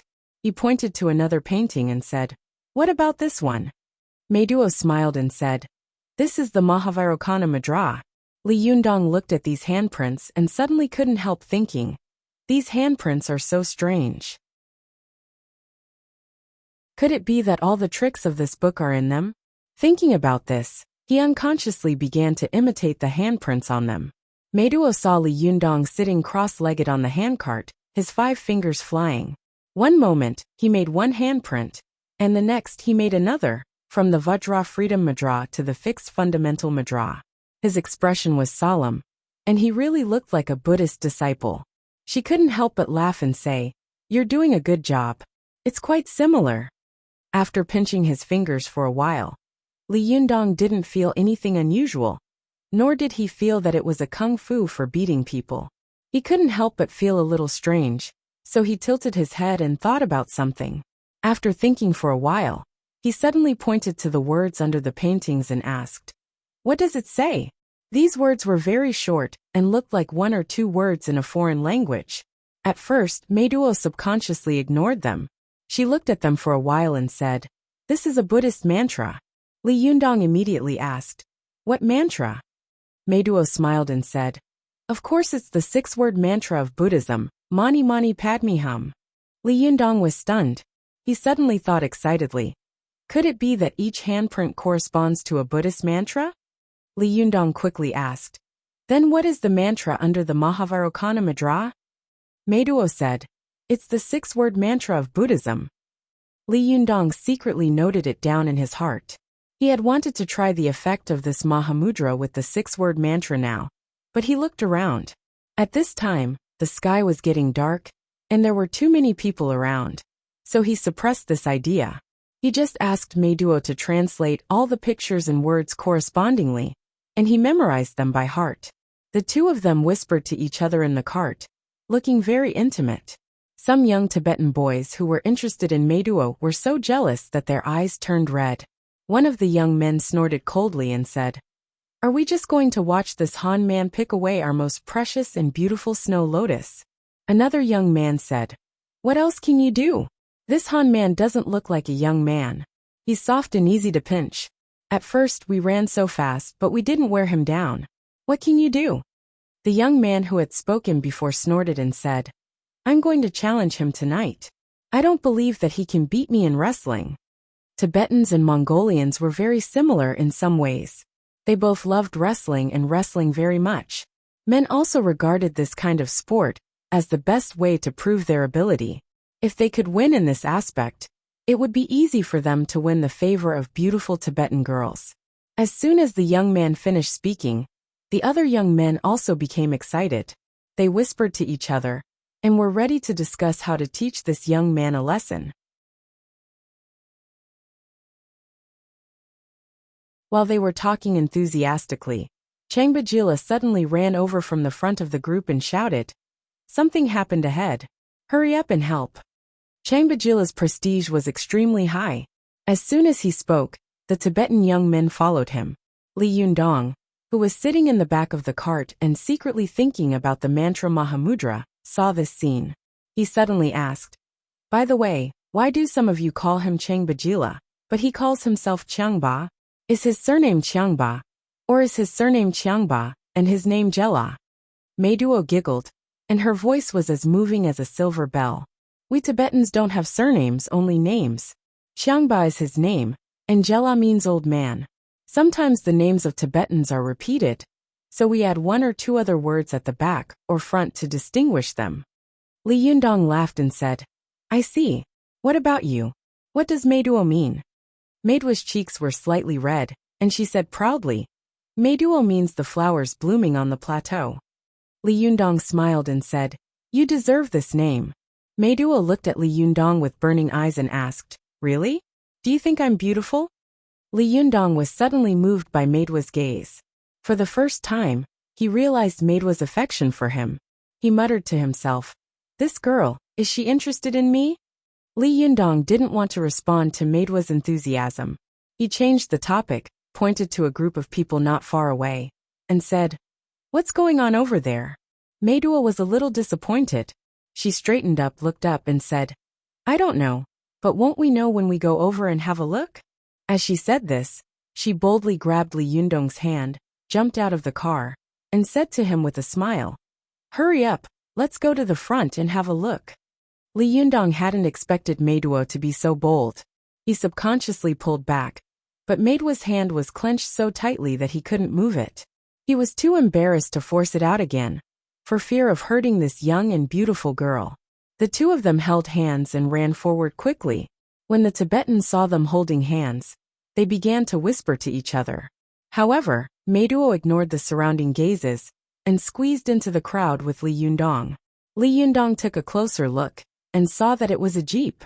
The rear wheel was deeply stuck in a muddy pit. Two foreigners were pushing the car hard in front of it, and a group of Tibetan young men were pushing the car hard behind it. Beside this group of people stood a beautiful black-haired woman. It was Lu Xia, the Chinese tour guide he had met once before. "It's them." Li Yundong was stunned for a moment and recognized the two foreigners.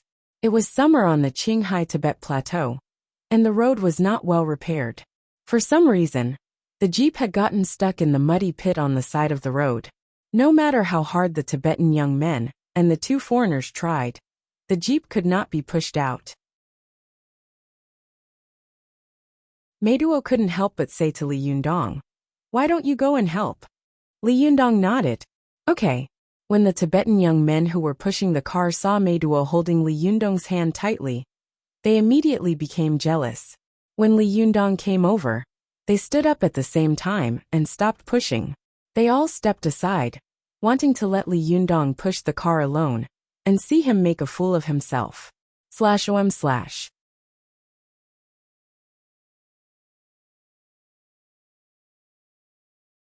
Chapter 179. Go to watch net. When Mei Duo saw that these people were making things difficult for Li Yundong, she couldn't help but be furious. However, she couldn't speak ill of her own people in front of so many outsiders. She just felt indignant and worried for Li Yundong, for fear that he would be embarrassed. Go to watch net. 7K. OM. Instead, he nodded and smiled at these Tibetans in a friendly manner. Then he took a deep breath, and a stream of qi surged up from his dantian. He lifted the chassis of the jeep with both hands, and with a loud shout, he lifted the car with both hands. The surrounding crowd suddenly let out a shocked uproar. The two foreigners were stunned until Li Yundong shouted at them, "Hey, what are you waiting for?" Only then did they react and push the car in front of them. The rear tire of the jeep was no longer stuck in the pit. With a push from the two foreigners, the car was pushed forward. Li Yundong also carried the car through the mud pit, and then put it down. His face did not change, and his heart did not beat fast. Lu Xia, who was standing to one side, took off the big sunglasses on her face in shock, and looked at Li Yundong with her mouth agape, as if she couldn't believe that this disheveled and sloppily dressed man had such divine strength. F***ck, it's impossible, isn't it? Lu Xia said, stuttering. The foreigner beside her also said with a face full of shock, "It's amazing, it's really amazing. I didn't expect to meet this amazing Chinese man here. Lu, are all the people in your country so amazing?" At this time, Lu Xia was speechless. For the first time, he had touched an old man who had been diagnosed as dead with his hand and saved him.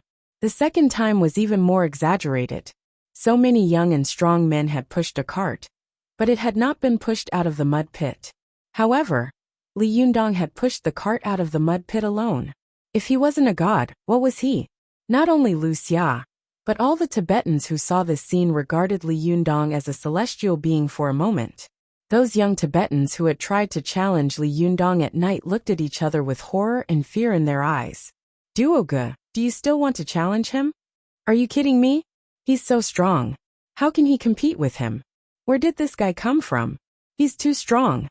Yeah, he's like a reincarnated King Kong. He's amazing. When Li Yundong returned to Meiduo, her face was also flushed with excitement.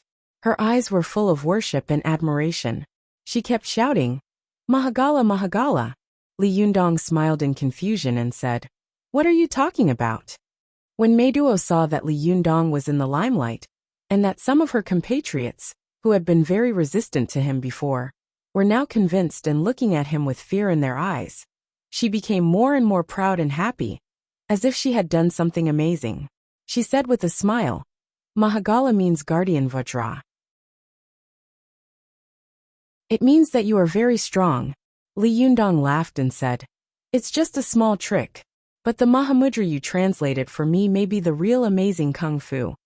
At this time, the sky had gradually darkened. The two foreigners who were climbing the mountain did not continue their journey. They also stayed in the temporary camp of the Tibetan people. Watch net. Rainbow ** literature _learning %super #speed. Update. The Tibetans were hospitable.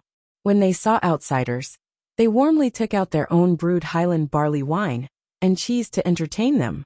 The Westerners were also open-minded, unlike the Eastern Han, who were introverted. After the two of them drank a bowl of wine, they immediately shouted and became very happy. Some of the Tibetans even surrounded the bonfire and sang and danced. Of course, the one who attracted the most attention at the banquet was Meiduo. After dancing a few times in the field, she suddenly found that Li Yundong did not attend the bonfire party. Curious, she found an excuse and walked toward the tent that the Tibetans had temporarily set up for Li Yundong. When Meiduo lifted the curtain of Li Yundong's tent, she suddenly lifted the curtain like a prank and shouted, What are you doing? But as soon as she finished speaking, her face fell because Li Yundong was not in the tent. Meiduo was very disappointed and muttered in her heart, Where on earth did this Han brother go? Why didn't he come to such a lively party? What a disappointment. Just as she was about to turn around and leave, she suddenly heard a low voice coming from afar. The voice was vague and indistinct. Meiduo was shocked. Why does it sound so much like a wolf? Wolves were not uncommon on the Qinghai Tibet plateau. Meiduo immediately became nervous and vigilant. She turned around and ran quickly to Changbajila, whispering, Changbajila, I think I heard the sound of a wolf. Changbajila was not only a devout believer, but also an old hunter. When he heard this, he immediately became vigilant and narrowed his eyes. Where is it? Take me to have a look. As the spiritual leader of this group of people, he moved and attracted the attention of the others.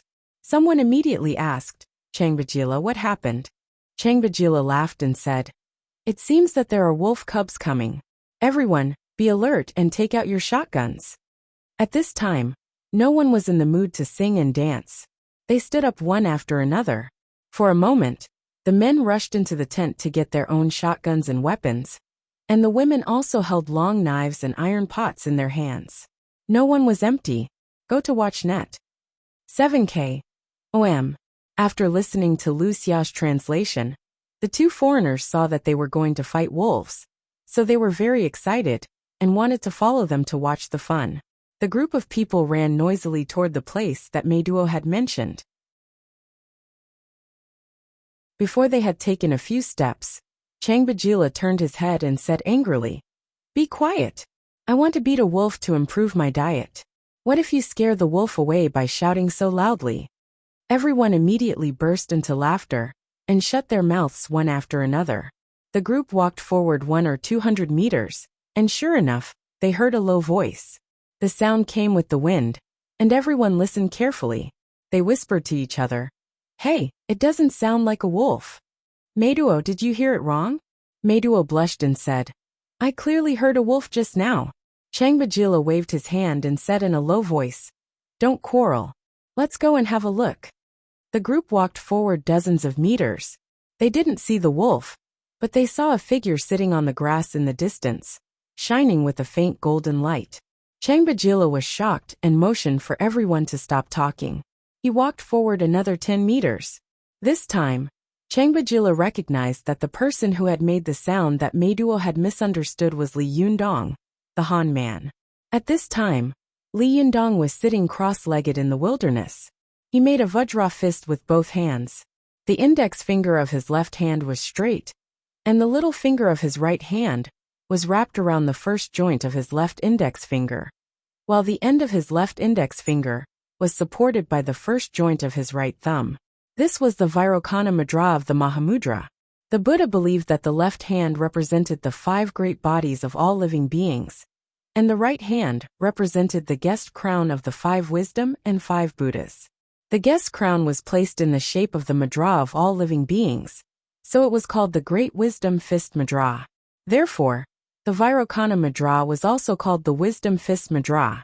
Li Yundong made this kind of mudra, but in his heart, he was thinking about the profound meaning of the Vairocana Mudra.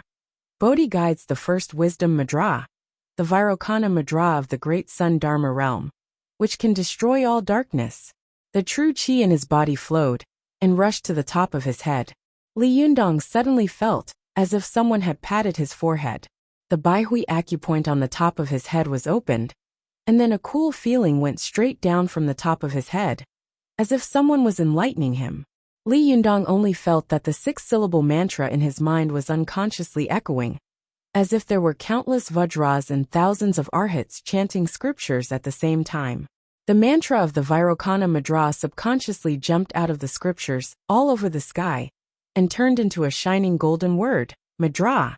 Li Yundong only felt that as soon as this word jumped out of his mind, the qi in his body seemed to have gone out of control, gushing toward the Mudra.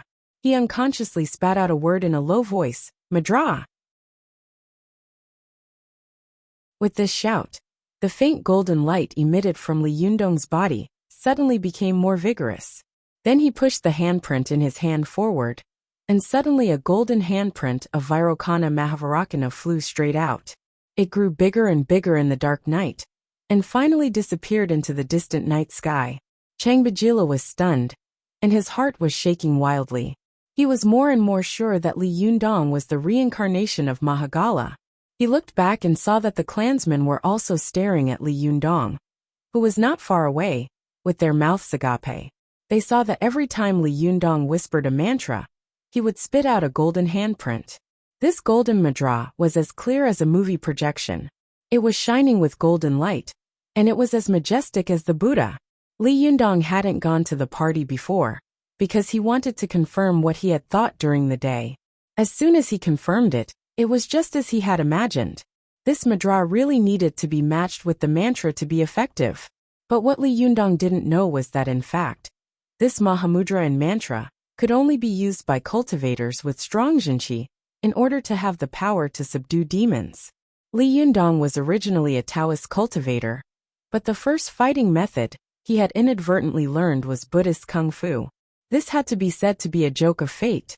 Changbajila and the others watched as Li Yundong struck out one Mahamudra after another. The dark sky seemed to be illuminated by his golden Mahamudra. They were so shocked that they trembled all over. Unable to control themselves, they immediately knelt on the ground and prostrated themselves in worship. It wasn't until Li Yundong made the 18th Mahamudra that he felt that his Junqi was a little weak, so he stopped. After running his qi for a while, he slowly stood up. When Li Yundong stood up and turned his head, he was shocked to see a large group of people kneeling not far behind him. These people were worshipping him, as if they were worshipping a god. Li Yundong walked over, pulled Meiduo up, and asked in a low voice, "What are you doing?" Meiduo stared at Li Yundong with her big flashing eyes. She said with awe and worship, "Are you really the reincarnation of Mahagala?" Li Yundong smiled bitterly and said, "What nonsense are you talking about?" Meiduo said excitedly, "Don't deny it. We all saw it just now.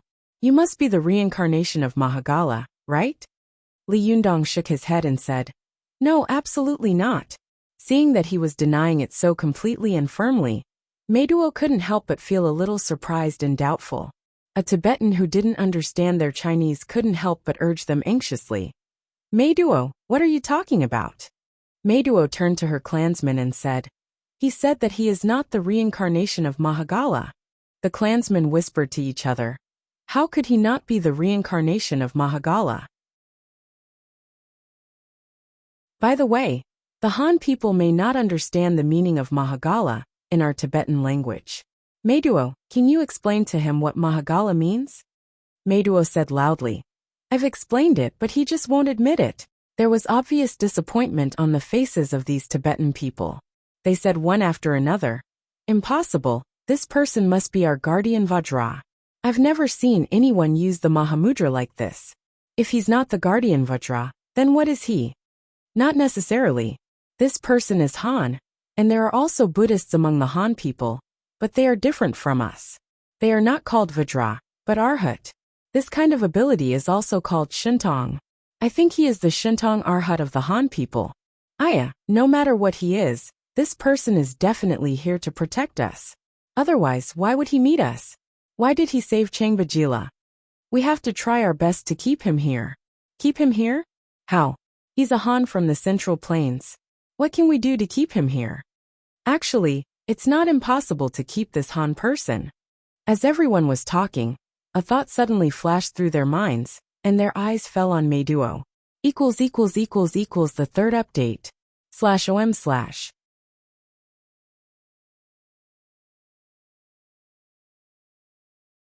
Chapter 180. Go to watch net. When Meduo saw that everyone's eyes were on her, her heart was as clear as a mirror. Her face suddenly turned red.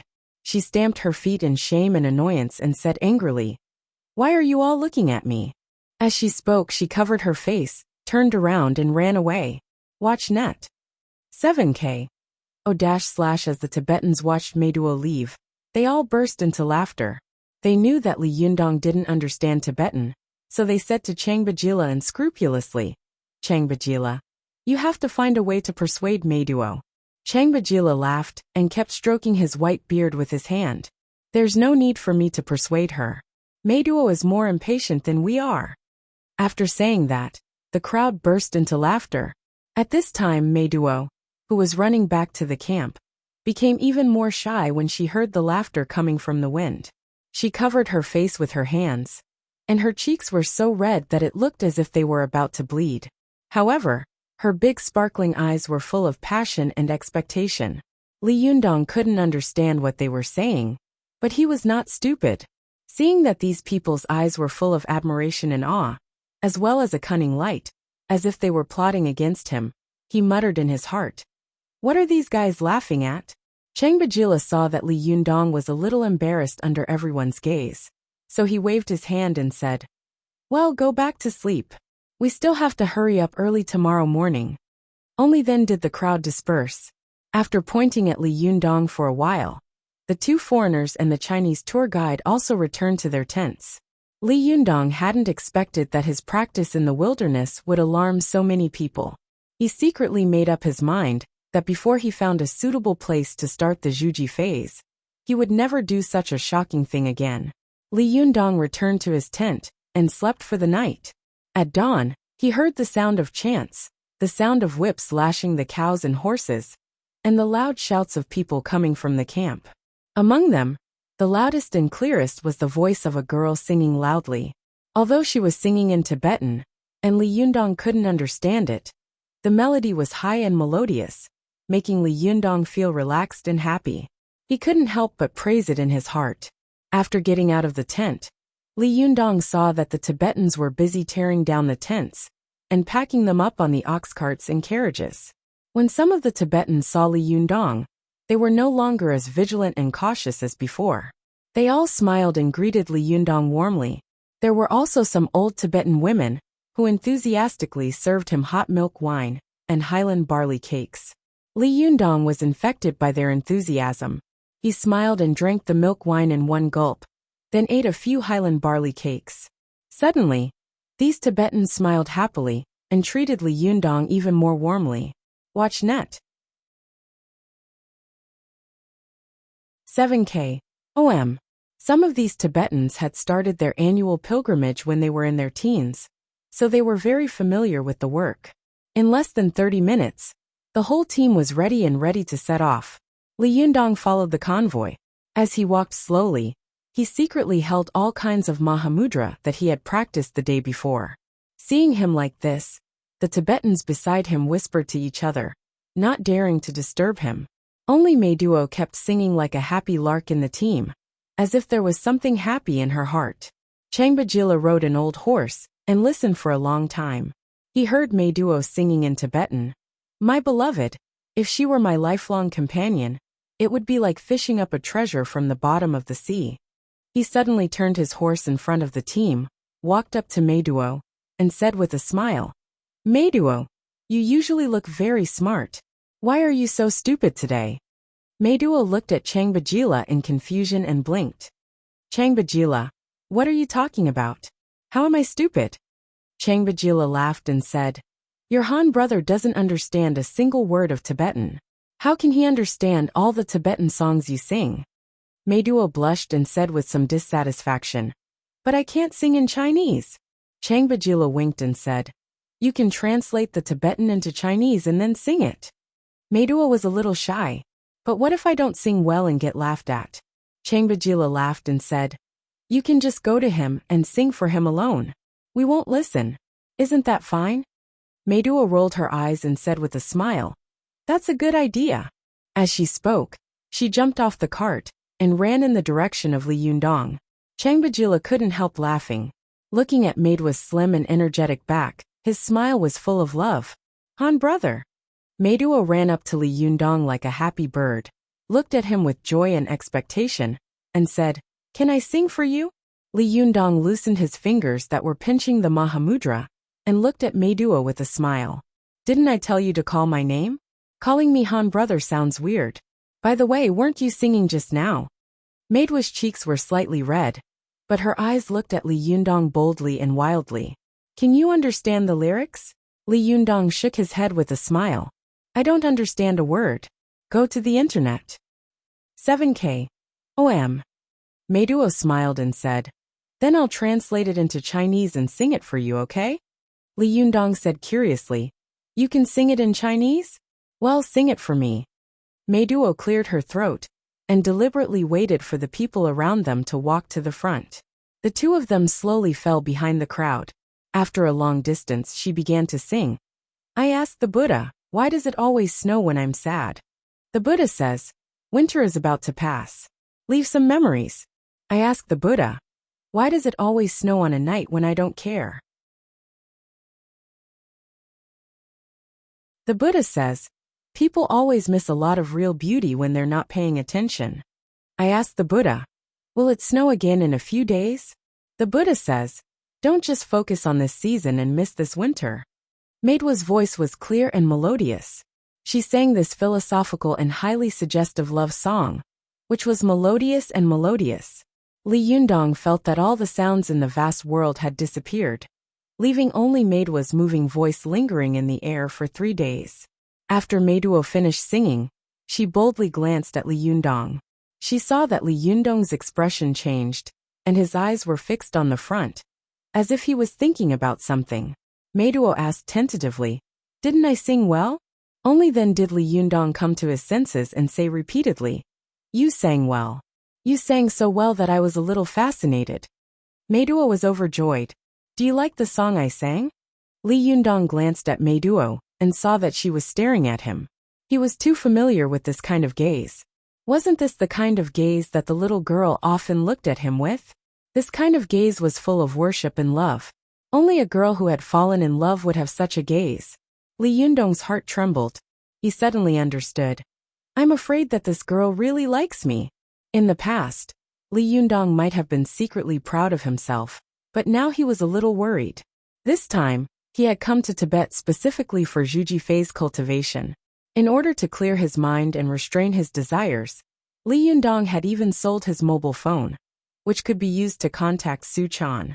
He was afraid that he would not be able to bear the pain of lovesickness and be entangled with the little girl on the phone again. But Li Yundong had never expected that in the end, he would still be in love again. What should I do? Li Yundong couldn't help but smile bitterly in his heart. He had an idea and deliberately changed the topic. Well, your singing is really nice. Can you sing a few more? Seeing that Li Yundong liked it, Meiduo was so happy that she began to sing again. Her voice was very good, and she could use her qi. After singing for 2 hours in a row, she didn't feel tired at all. Her voice was still the same as before, without any change. Li Yundong couldn't help but say with admiration, "You're really amazing. You haven't felt tired at all after singing for so long." Meiduo looked at Li Yundong with a smile. "If you like it, I'll sing for you." As she said this, she suddenly gathered her courage and grabbed Li Yundong's hand. "In the future, I'll only sing for you, okay?" After more than a month of hard work, Li Yundong's will was as firm as steel. But at this time, his heart was still pounding. He didn't know what to say. He knew that he wouldn't agree. But he was also afraid that if he said no, it would hurt this girl who was as pure as a snow lotus. Fortunately, at this time Changbajila shouted, "Meiduo, it's time to eat. You've been singing all morning. Aren't you hungry?" This sentence saved Li Yundong. He quickly said, "Let's go eat first." As he said this, he ignored Meiduo and fled in a panic. Meiduo stomped her feet angrily. That annoying Changbajila. Why didn't he say it earlier or later? Why did he say it now? I'm so angry. After lunch, Li Yundong spent the afternoon with the Tibetans. He no longer dared to be alone.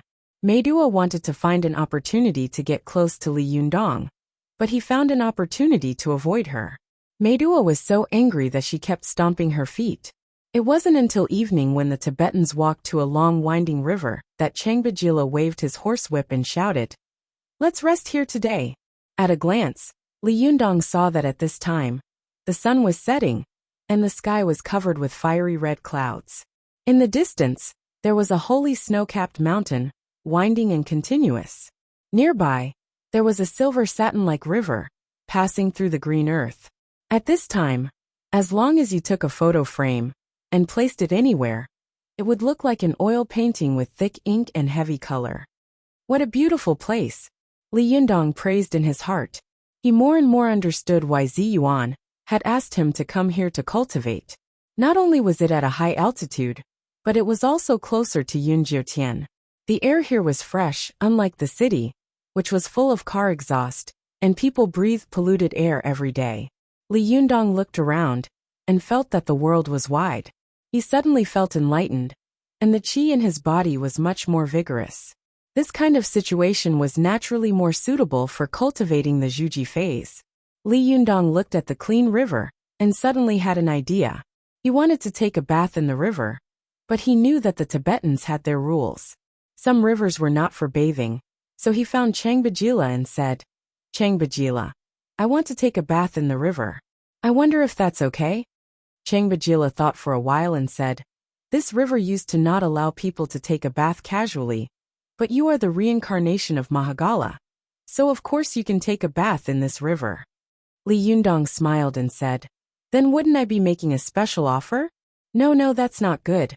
I'd better not take a bath." Changbajila laughed and said, "We lack water resources in Tibet, so people rarely take a bath. You Han people are different from us. We can tolerate not taking a bath for a year, but you absolutely can't. Go ahead, it's okay. In fact, girls who like to be clean will also go to the river to take a bath. You're not the only one." Li Yundong was relieved and said goodbye to Changbajila.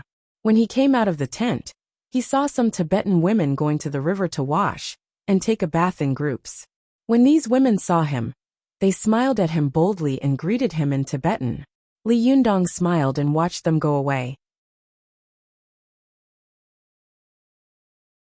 Then he turned around and went to his tent, ready to take a bath in the evening. Changbajila watched Li Yundong go back to his tent. He stroked his beard, thought for a while, and then walked toward Meiduo's tent. Late at night, the sky was dotted with stars, and the bright moon was hanging high in the sky. Li Yundong came out of the tent gently. He went to the river, took off his clothes, found a stone to press them down, and then jumped into the river. In the past, when Li Yundong had been an otaku in the city, he had never experienced the feeling of rushing for a month without taking a bath. As he rubbed his body, a layer of old mud immediately appeared on his body. He couldn't help but laugh and say, "Hey, I washed it once before. I didn't expect it to be so dirty after a few days. If that girl knew, she would dislike me." He was taking a bath alone, talking to himself. Suddenly, he heard a sound of water coming from the river. Li Yundong immediately became vigilant. He turned his head and shouted in a low voice, "Who is it?" When Li Yundong turned his head, he was immediately stunned. He saw Mei Duo walking into the river step by step. She was covering her chest with her hands, completely naked. The bright moonlight shone on Mei Duo's body, making her skin look as attractive as cheese. The girl stared at Li Yundong shyly and boldly. She said, "Han brother, it's me. Let me help you take a bath, okay?" Li Yundong felt as if his mind was about to explode. He watched helplessly as the naked girl approached him step by step. For a moment, he was at a loss and didn't know what to do. /om/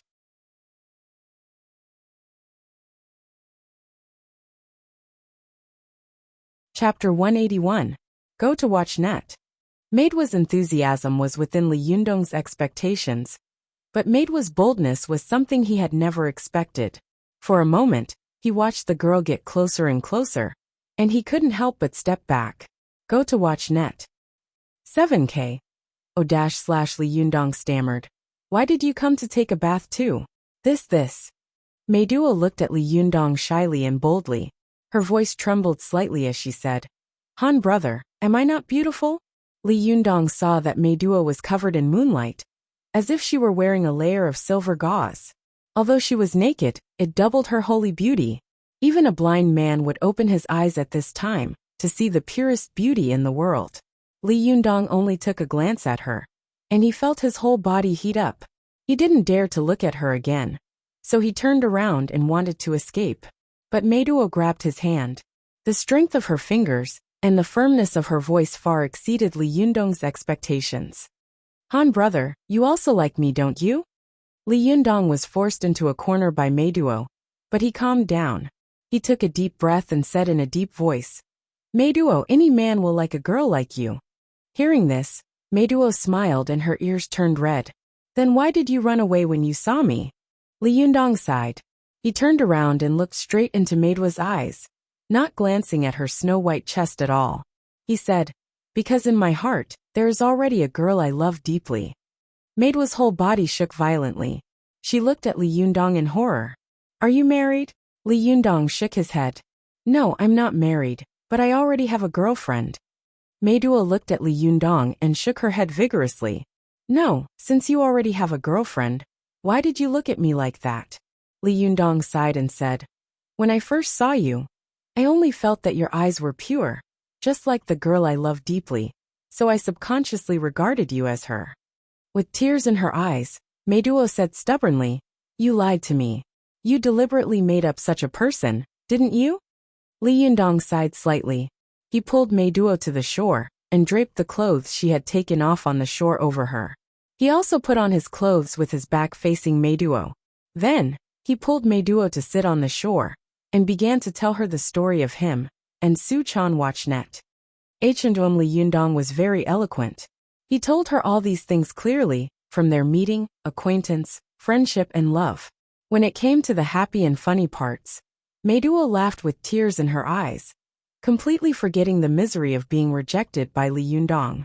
When it came to the part where the two of them had almost separated because of the misunderstanding, Mei Duo couldn't help crying again.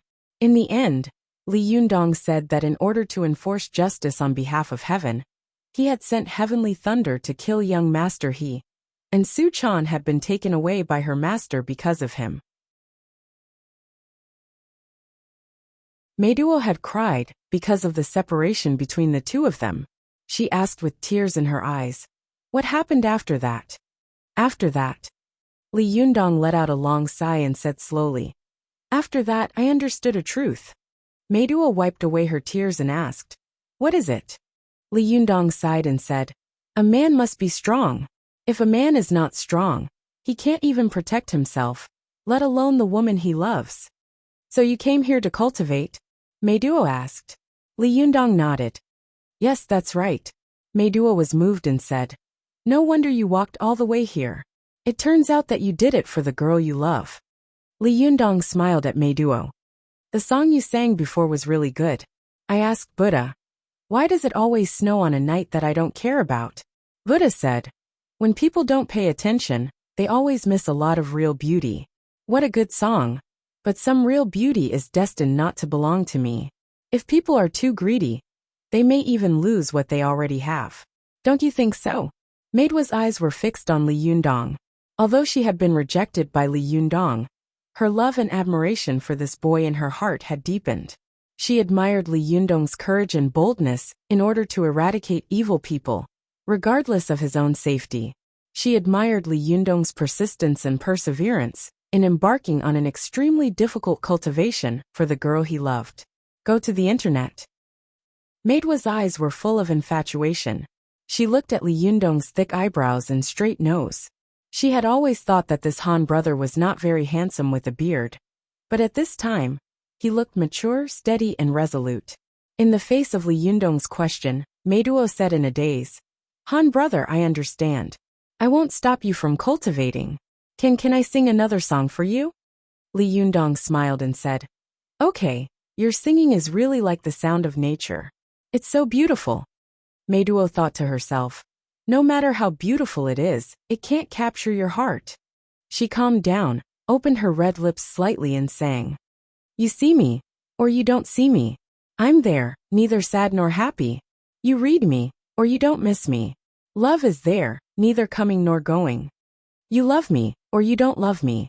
Love is there, neither increasing nor decreasing. You follow me, or you don't want to follow me.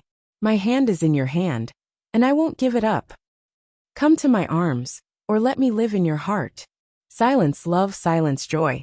Maidwa's singing was sad and touching. For a moment Li Yundong was stunned. After Meiduo finished singing, she looked at Li Yundong in a daze.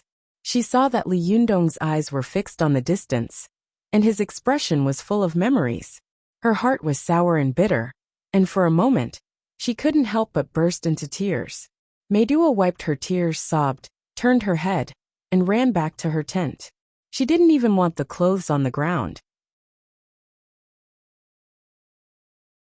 Li Yundong sat alone by the river in a daze. After a long time, he came to his senses and let out a long sigh. Early the next morning, Li Yundong took all his luggage to Changbajila and said goodbye to him. "What? You're leaving?" Changbajila was shocked and asked loudly.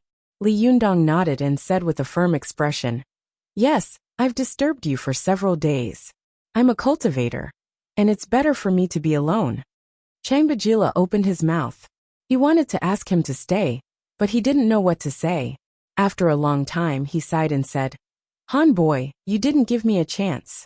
Let me treat you to a feast when I get back and repay you for saving my life." Li Yundong smiled and said, "Changbajila, I'm already very grateful for the Mahamudra secret method sutra you gave me. It's very useful to me. You don't have to be so polite anymore. I have to leave today."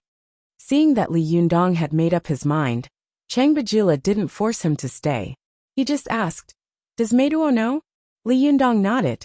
Changbajila sighed and said, "This child, alas, shall I ask her to see you off?" Li Yundong shook his head and said, "Forget it."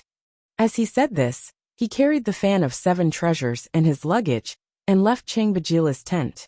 Changbajila chased after him and led a horse next to him. He stuffed the reins into Li Yundong's hand and said, "Take this with you.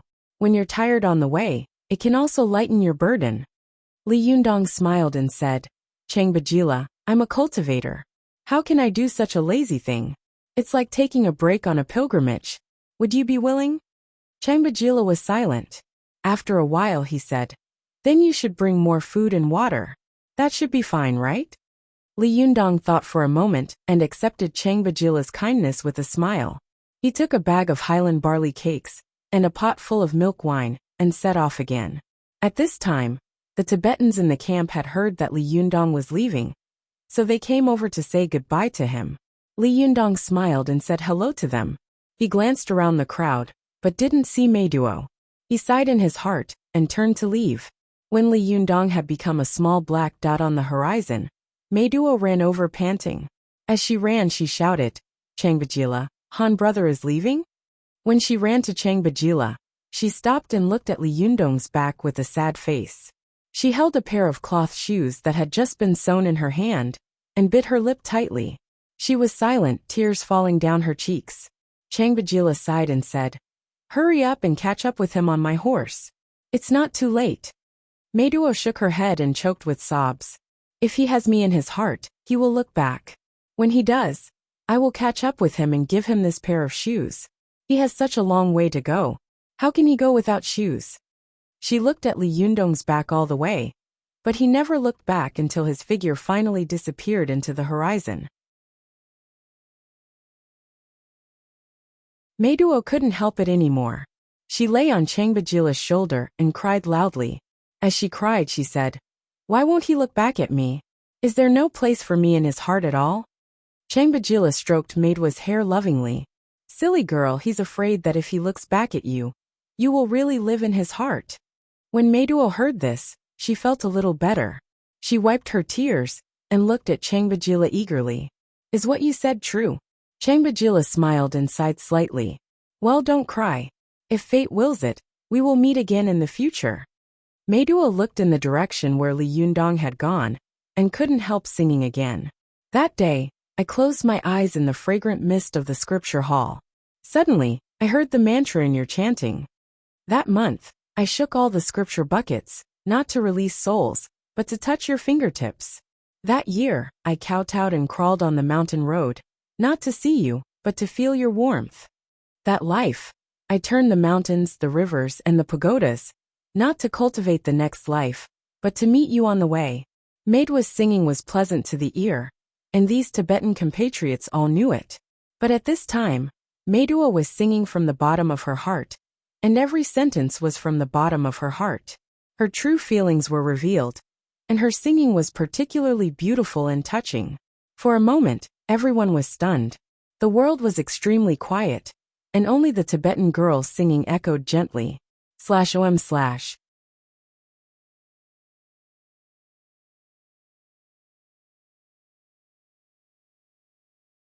Chapter 182. Go to Watch Network. After Li Yundong left Xiangba, Meiduo, and the others, he continued walking in the direction of the Himalayas. After running for less than half an hour, he suddenly heard the sound of a car horn behind him. "Go to OM/. He turned his head and saw two foreigners driving up from behind. They were holding cameras in their hands and were shooting while shouting and waving at him. Li Yundong smiled and waved at them. The Chinese tour guide Lu Xia, who was driving, said with a smile, "Would you like a ride?" Li Yundong shook his head and said, "No need." Lu Xia hadn't expected that her invitation would be rejected. Her face suddenly fell, and she snorted coldly in her heart. What's so great about him? Wasn't he just a little stronger, and knew a few strange tricks? A god? I think he's more like a fraud. Why are you pretending? In fact, Lu Xia was full of curiosity about Li Yundong, who had a mysterious identity and magical power. She had wanted to go forward and talk to him, but these days, Meiduo had been pestering Li Yundong like a forbidden animal, not allowing anyone else to get close to her. If she wanted to get close to Li Yundong and talk to him, she would be looked at with hostility by the surrounding Tibetans. It was not easy for Li Yundong to part ways with this group of people. Lu Xia chased after him happily, but her kindness was rejected. She felt very depressed. She stepped on the gas pedal, and the jeep roared and drove away. Lu Xia drove the car and looked at Li Yundong, who was gradually getting farther away in the rearview mirror. She snorted and said, "If you have the ability, don't beg me all the time." After driving a certain distance away from Li Yundong, she slowly slowed down. She kept hanging in front of him all the way, and she could see Li Yundong behind her through the rearview mirror. At first, Lu Xia didn't pay attention, but after driving for more than 20 kilometers, she found that Li Yundong was still following in the rearview mirror and had not been pulled far away. No way! Lu Xia's eyes widened and she looked back. The two foreigners also noticed this situation. They turned back and kept shooting at Li Yundong with their cameras. As they filmed, they exclaimed, "God, this guy has been running behind us for more than 20 kilometers. Isn't he tired?" Lu Xia snorted in her heart. She stepped on the accelerator and gradually pulled him away. She didn't slow down until she couldn't see him anymore. Watch net. 7K. OM. Rainbow caret asterisk literature underscore learning % super hashtag speed. Update.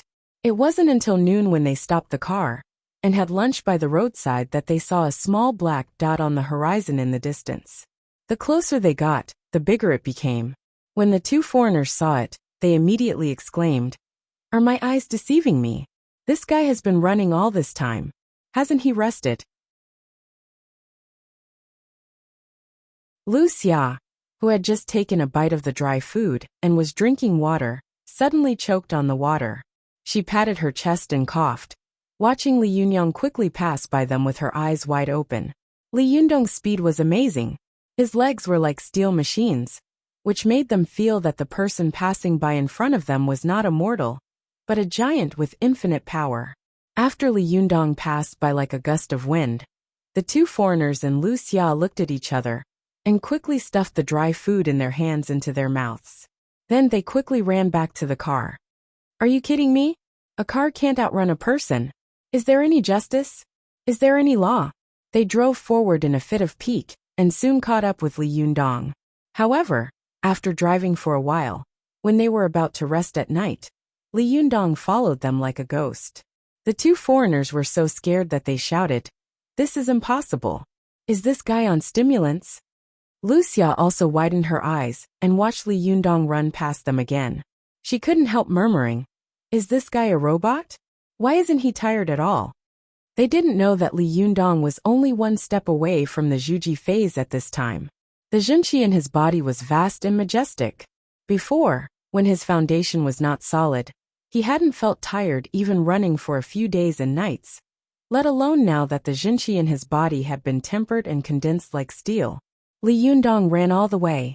When he was tired, he found a place to shelter himself from the wind and rain and sat down on the spot. After a short nap, he continued his journey in high spirits. When he was hungry, he would chew a few mouthfuls of highland barley cakes. When he was thirsty, he would drink a few large bottles of water by the river on the plateau, and then drink to his heart's content. Go to see. 7K. OM. Rainbow * asterisk literature _ learning % super # speed. Update. The water on the plateau was different from that on the mainland. It was clear and transparent without pollution. Li Yundong drank it in a few mouthfuls and felt refreshed. After running like this for 10 days, Li Yundong finally arrived at the foot of the Himalayas. Li Yundong looked up and felt that the mountain in front of him was magnificent and towering into the clouds. He couldn't see the end of it at a glance, as if the top of the mountain went straight to the 9 clouds. Before he started climbing, Li Yundong couldn't help but feel fear in his heart. Can a human climb such a high mountain? Although there are records of climbers conquering the highest peaks in the world, these people all have professional climbing equipment. Can I climb this mountain covered with thick ice and snow alone? However, didn't I come here from thousands of miles away to challenge the roof of the world and borrow the power of heaven and earth to build my Zhuji phase? Li Yundong stood at the foot of the mountain for a while. He closed his eyes and took a deep breath. When he opened them again, the fear in his eyes suddenly disappeared, replaced by fanaticism and excitement. At the beginning, Li Yundong could still see the lush green vegetation at the foot of the mountain, but the higher he climbed, the shorter the grass. Gradually, there was only tenacious green moss growing on the rocks, and the green grass and shrubs had disappeared. Li Yundong looked down from above and saw that the ground was thick green, as if it was covered with a layer of green blanket. The river on the grassland was like a silver necklace running through the green blanket. Li Yundong estimated that he had climbed about 1 or 2 kilometers high. As Li Yundong continued to climb, frost began to form on the ground, and the journey became more arduous and difficult. Since he didn't have professional climbing shoes, he had to focus all his attention on the complicated frost under his feet. Every step he took was like walking on thin ice. After climbing for more than 2 kilometers, Li Yundong looked back and found that he was already in a silver world. There was ice and snow everywhere, and the whole world was wrapped in silver. The land under his feet had become very far away. The river, which had been like a silver necklace, had now become a silver filament. It was so small that if one didn't pay attention, it would be easy to ignore it. Li Yundong looked up and felt that the peak in front of him was still too high to reach. He didn't know which mountain he was climbing. The only thing he knew was that he had to climb up, and keep climbing up.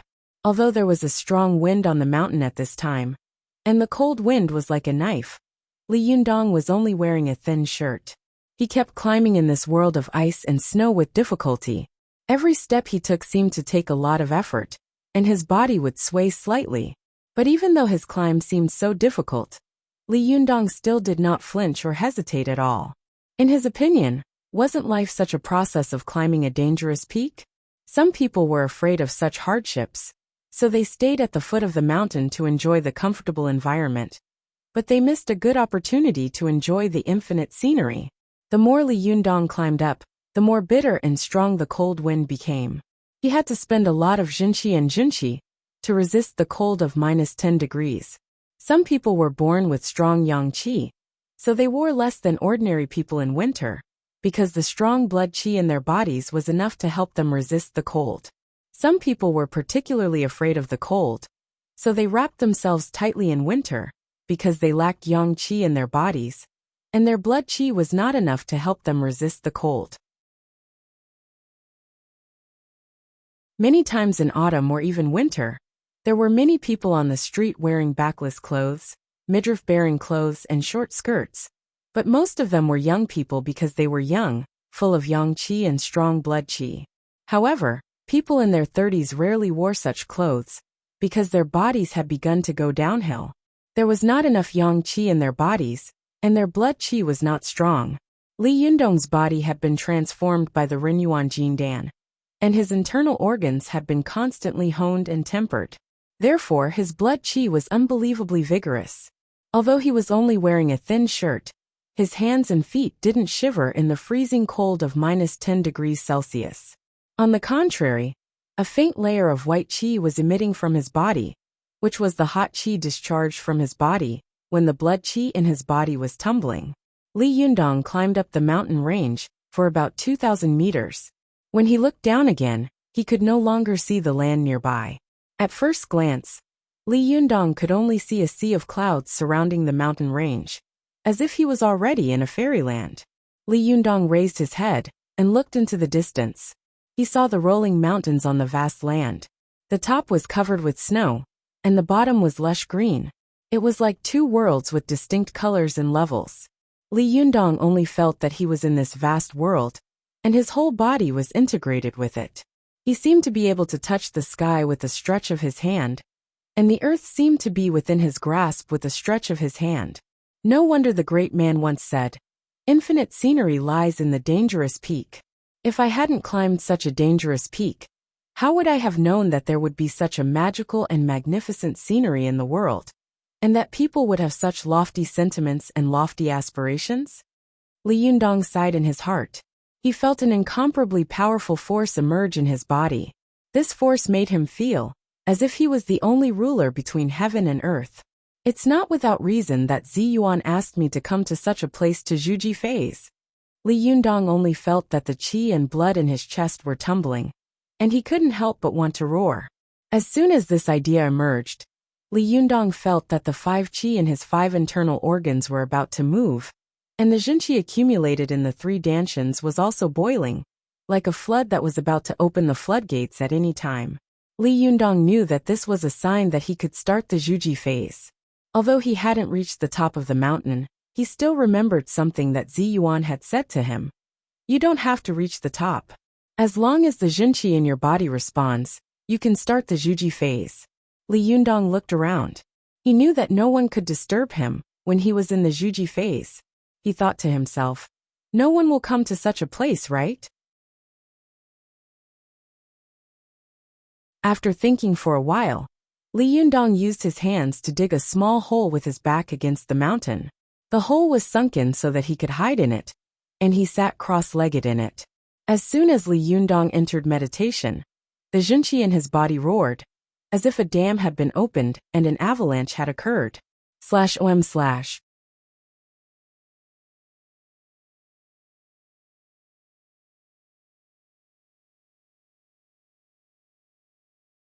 Chapter 183. Go to watch net. He clearly remembered that the last time he had reached the Zhuji phase, Su Chan had once explained to him what it was all about. Watch net.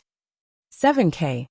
But when he put aside everything and really entered the Zhuji phase, he found that when he really entered the Zhuji phase, the whole spirit space was dark and chaotic. He couldn't see anything, and even if he wanted to shout, he couldn't hear his own voice. In this Zhuji phase, Lu Chuan, Young He, and the others no longer appeared in Li Yundong's spirit space, because he had attracted heavenly thunder to kill Young He, which had completely vented the anger in his heart. Su Chan's departure also made him temporarily restrain his mind and enter the cultivation realm of the unity of body and mind, the unity of heaven and man. In such a state, Li Yundong's whole person fell into a state of ignorance, tastelessness, indifference, and indifference. The only thing he could do was still think. It was as if he was in a chaotic world, and he was the ancient god Pangu, who was trapped in this chaotic world. Humans were born in their mother's womb, just like Pangu was trapped in the chaos. The first movement that a baby pursued freedom was to kick its legs. With this movement, it meant that the child had basically matured and couldn't wait to come into this world. Li Yundong suddenly felt that the Zhuji phase of a cultivator was like a baby in its mother's womb, struggling bitterly to get out of its mother's womb and come to this world. However, the struggle of a baby was an unconscious activity of life, while the foundation building of a cultivator was a conscious challenge of the laws of survival between heaven and earth. Li Yundong placed himself on a dangerous peak in a world of ice and snow. The extreme cold forced him to use a large amount of yang qi to resist the cold, and only a small part of his yang qi could be used to build the Zhuji phase. Although Li Yundong had trained the yuanyang qi in his body to be many times more vigorous than before, and he had tempered his jinqi to be as condensed as steel, he still felt extremely strenuous in such a dangerous environment. Li Yundong had been trapped in this chaotic world for a long time. He gradually felt that the world around him was slowly becoming colder. Even the sound of the cold wind outside was blowing in his ears, making him feel as if there was a terrible cold wind in this chaotic world. The chaotic world was getting colder and colder, and Li Yundong's hands and feet were also getting colder. Only the dantian in his lower abdomen seemed to have a flame that would not go out all year round, constantly burning and jumping. Li Yundong's heart skipped a beat. He remembered what Su Chan had told him before. There's no need to wait for the winter solstice to practice kung fu. This little bit of yang fire was the purest and most essential yang qi in the human body. As long as this little bit of yang qi existed, a person's vitality would not be cut off. Watch net. There is heaven and earth in one's own universe. The heart is higher than the heavens, and the kidneys are higher than the earth. Breathing out the heart and sucking in the navel is the truth of breath regulation. Su Chan had read Lu Dongbin's cultivation poem when he was in the Zhuji phase. At this time, Li Yundong recalled that every word was clear and distinct.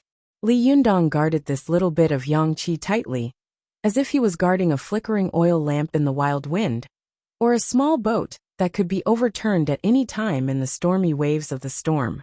In the midst of the raging waves, Li Yundong slowly entered the state of jinqi from the mortal state. The little bit of yuanyang qi in his body also expanded bit by bit, and the small flame also became more vigorous bit by bit. After an unknown period of time, Li Yundong suddenly found that the small flame had become a fist-sized fireball. No matter how strong the cold wind around him was, it could no longer affect the vigorous burning of the fireball. Then the fireball continued to grow, burning toward the dantian in Li Yundong's chest. The qi of the 5 internal organs in Li Yundong's body was attracted by the fireball. The qi hidden deep in the 5 internal organs rushed toward the fireball, burning all the way along with the flame. This was a spark that could start a prairie fire. Wherever this ball of raging fire went, that place would become scorching hot, and the cold air from before would immediately be expelled.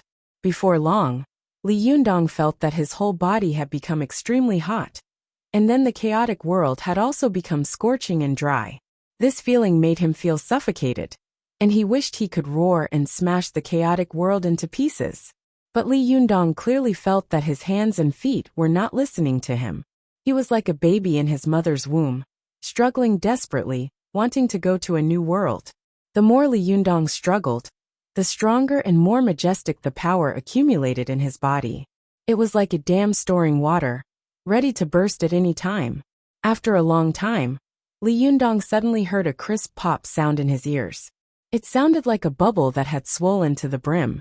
Achanjum in an instant, in this spirit space, all the senses of sight, hearing, smell, taste, and perception suddenly returned to Li Yundong's body. He could control his hands and feet again. He suddenly jumped up and pushed hard with both hands. With a bang, the chaotic world broke apart. Watch net. Suddenly, a stream of clear qi rushed up to the top of Li Yundong's head, and a stream of turbid qi went straight to the lower dantian of his lower abdomen, as if heaven and earth had just been formed. But as soon as the chaotic world was split open by Li Yundong, he suddenly found that a rolling dark cloud had quickly gathered in his spirit space, covering the sky and the earth, and thunder and lightning were rolling in the clouds. With a loud rumble of thunder, a bolt of heavenly thunder heavily struck Li Yundong's body. At this moment, Li Yundong felt that he had lost all his senses again. The Jinqi in his body was suddenly condensed into a ball, and it returned to the state of a small flame. Li Yundong was shocked. He subconsciously wanted to avoid the terrible heavenly thunder, but then another bolt of lightning struck him. This bolt of lightning was so painful that the blood vessels in his body almost burst, and the breath in his body was almost cut off. But before Li Yundong could catch his breath, thunder rumbled in the sky, and the heavenly thunder fell wildly. The third, fourth, and fifth bolts of lightning struck down in the blink of an eye. The sky and the earth were densely filled with lightning dancing and thunder raging. Li Yundong felt that his whole body was about to be split apart, and his soul was about to scatter. Although the spirit space was large, there was no place for him to hide. What should I do? Am I going to be killed here? Li Yundong thought with fear in his heart. I haven't succeeded in the Zhuji phase yet. Su Chan is still waiting for me. But at this moment, a sentence suddenly flashed through Li Yundong's mind. It was the sentence that Su Chan had once said to him. The way of cultivation is as difficult as ascending to heaven. There is great horror between life and death, between heaven and earth, and between reality and illusion. Li Yundong's heart skipped a beat. He suddenly thought, all of this is an illusion. This is my own spirit space. Why am I afraid of this heavenly thunder that doesn't exist? Thinking of this, Li Yundong suddenly had the urge to resist and work hard. He shouted, so what if it's heavenly tribulation? So what if it's heavenly thunder? If you have the ability, come at me. Do you think I'm afraid? Li Yundong's shout shook the spirit space, and even the heavenly thunder in the sky couldn't suppress it. Li Yundong transformed into a god with 3 heads and 6 arms in the spirit space. Holding all kinds of magical items, he resisted the divine thunder all over the sky and roared again and again. Li Yundong had thought that this was actually just the great horror between reality and illusion. As long as he could defeat these delusions and illusions, he would be able to succeed in the Zhuji phase. But he had never expected that this was actually one of the 3 great horrors of cultivation. The great horror between heaven and earth. Cultivation was something that went against heaven and earth. Therefore, when cultivators were strong to a certain extent, heaven would send down heavenly thunder to destroy such strong cultivators, in order to achieve balance between heaven and earth. Meanwhile, the cultivators who succeeded in the Zhuji realm were constantly fighting against the heavens. Some people hid from the heavenly tribulations, some went through the tribulations, and some fought against the tribulations. However, without exception, all of them wanted to continue their cultivation in life, attempting to obtain the power to surpass the heavens. Why did cultivators like to live in the mountains and go to high places? The reason was revealed in one sentence. The higher you climb, the closer you are to heaven, and the more you can feel the power of heaven. Sometimes cultivators could borrow this kind of power, but it was very dangerous. If they were not careful, they would backfire. This was like a person who wanted to go against heaven and do illegal things. But even if he did illegal things, He had to wander in front of the police station. If this wasn't arrogance, what was it?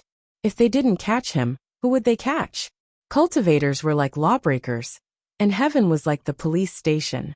In order to cultivate, Li Yundong had climbed so high, just like a lawbreaker wandering in front of the police station. If they didn't catch him, who would they catch? Therefore, the thunder tribulation that Li Yundong encountered in his spirit space was not completely an illusion of his sea of consciousness, but a strange phenomenon caused by the pressure of heaven on his sea of consciousness. Logically speaking, ordinary people would never put themselves in such a harsh and cold place to carry out the Zhuji phase like Li Yundong had done, let alone climb so high. But Zi Yuan knew that Li Yundong's heavenly tribulation was imminent, and he would never be able to survive it without a trick. Therefore, she took the risk and let Li Yundong go to the most bitter place in the world to cultivate, but she didn't tell him clearly. Taking a trick meant that the risk was greater. If it had been someone else, they might have been doomed. However, Li Yundong accidentally did not feel afraid of the great horror between heaven and earth at all. Instead, he was full of fighting spirit, fighting with heaven and earth, and fighting with endless joy. Li Yundong was fighting fiercely with the heavenly thunder in his spirit space. Although his own deity was bombarded by countless heavenly thunder, the more it was bombarded, the more Li Yundong resisted. The more he resisted, the stronger he felt the strength in his body.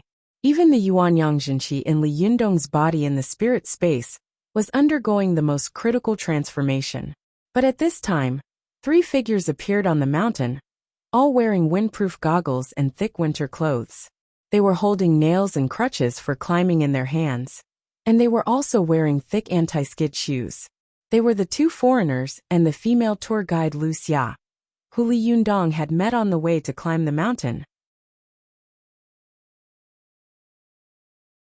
One of the foreigners had sharp eyes and saw that there was suddenly a little other color in the snowy world. He pointed at the place where Li Yundong was and shouted, "There seems to be someone there." Another foreigner was holding a handheld camera in his hand.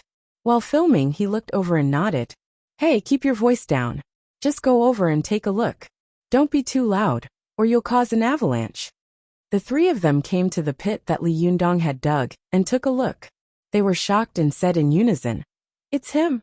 The female tour guide Lu Xia saw that the man was covered with a layer of ice and snow. He closed his eyes and sat cross-legged.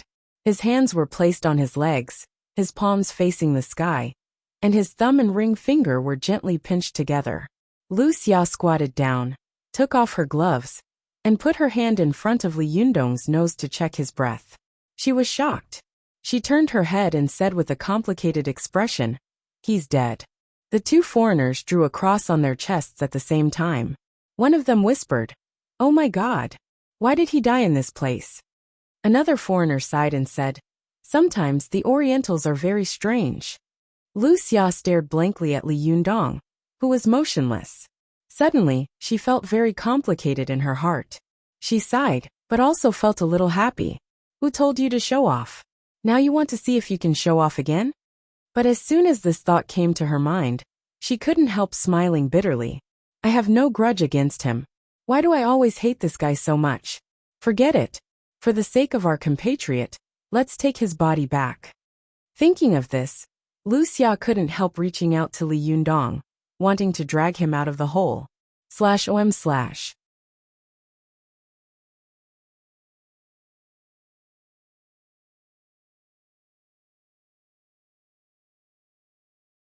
Chapter 184. Go to watch net. Just as Lu Xia reached out to drag Li Yundong out of the cave, the foreigner beside her suddenly said, "Lu, what do you want to do?" Lu Xia stopped and looked back at him in confusion. "Of course I want to pull him out and bury him well. Go to watch net. 7K. OM. The foreigner said in an exaggerated voice, "Lu, do you want to climb the mountain with a corpse? Let's talk about it when we get down the mountain." Another foreigner also nodded and said, "Yes, and I think they might have come to this place on purpose, just like Islam and Islam went to Jerusalem. Perhaps dying here is his final destination. Don't disturb him." Lu Xia hesitated for a moment, but finally straightened up, put on her gloves again, and said, Then let's continue climbing. Li Yundong, who was in the middle of the Zhuji phase, suddenly didn't know that he had escaped a disaster. If Lu Xia pulled him out, it would be equivalent to forcibly destroying his Zhuji phase, and he would never be able to cultivate again in this life. At this time, the Jinqi in Li Yundong's body was like a whirlpool that kept rotating. The main part was gathered in the lower dantian of his lower abdomen, and the qi from the 5 internal organs was like heavenly thunder, violently bombarding the Jinqi in the lower dantian of his lower abdomen. This mass of Jinqi was constantly compressed and condensed by the bombardment.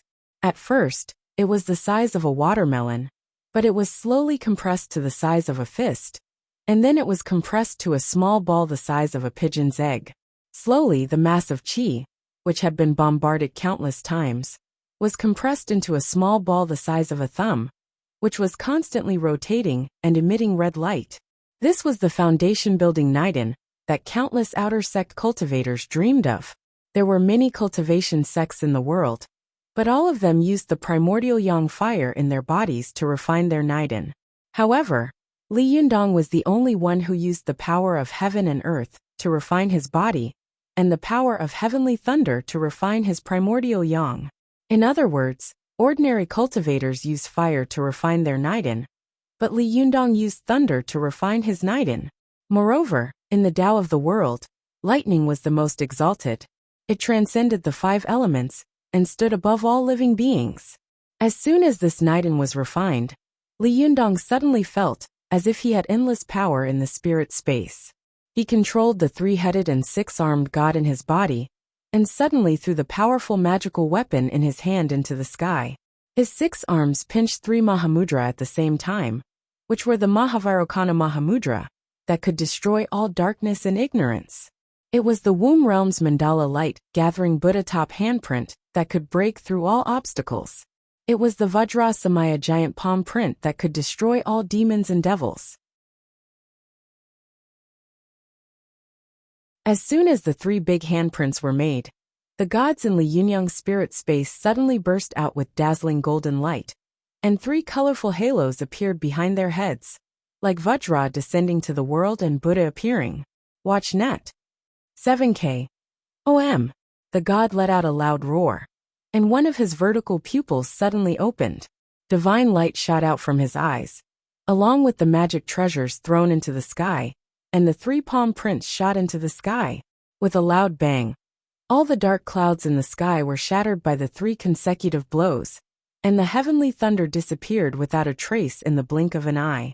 The world in the spirit space suddenly became quiet, leaving only Li Yundong's true god standing upright, looking down at the world with disdain and insufferably arrogant. At this time, Li Yundong's physical body in the spirit space also completed the final Zhuji phase. His eyelids suddenly moved, and the genuine qi in his body was continuously released from the Niden, which was constantly rotating. A strong and hot flow instantly spread through his body, making him restless. When the qi reached the Huagai acupoint on his chest, Li Yundong couldn't help it anymore. He suddenly opened his eyes and jumped up. A stream of qi broke through the Huagai acupoint and went straight to the Baihui acupoint on the top of his head. As soon as he raised his head, a long roar like a dragon and a tiger suddenly burst out from his chest. Although this long roar was not as continuous as the last time when Li Yundong had succeeded in qi refining, the sound was condensed and did not disperse. The sound line was like a steel cable, sending it far away. It could still be heard clearly even when it was more than 10 miles away. Li Yundong's long roar lasted for more than 2 minutes. When he stopped, the surging qi in his body calmed down again and slowly flowed to the Niden in his dantian. Li Yundong tried to run the Jinqi in his body. He found that the most obvious change was that the Niden in the dantian, under his lower abdomen, was like a core. The qi in his whole body was surrounding this Niden, and it was always rushing toward it, causing it to keep rotating. Watch net. 7K. OM. Colorful asterisk rainbow caret asterisk when underscore _% super hashtag speed. In the process of this constant rotation, this Niden kept releasing Jinqi, which rushed to every part of his body along with the Jinqi in his body. It was endless and continuous. Before the Zhuji phase, the aura of the human body was like a group of ownerless farmers. They could go anywhere and live anywhere. When people were in a fighting state, they seemed to have received a unified order and began to pick up weapons and transform into soldiers. But once the war was over, they immediately went back to where they came from and became farmers again.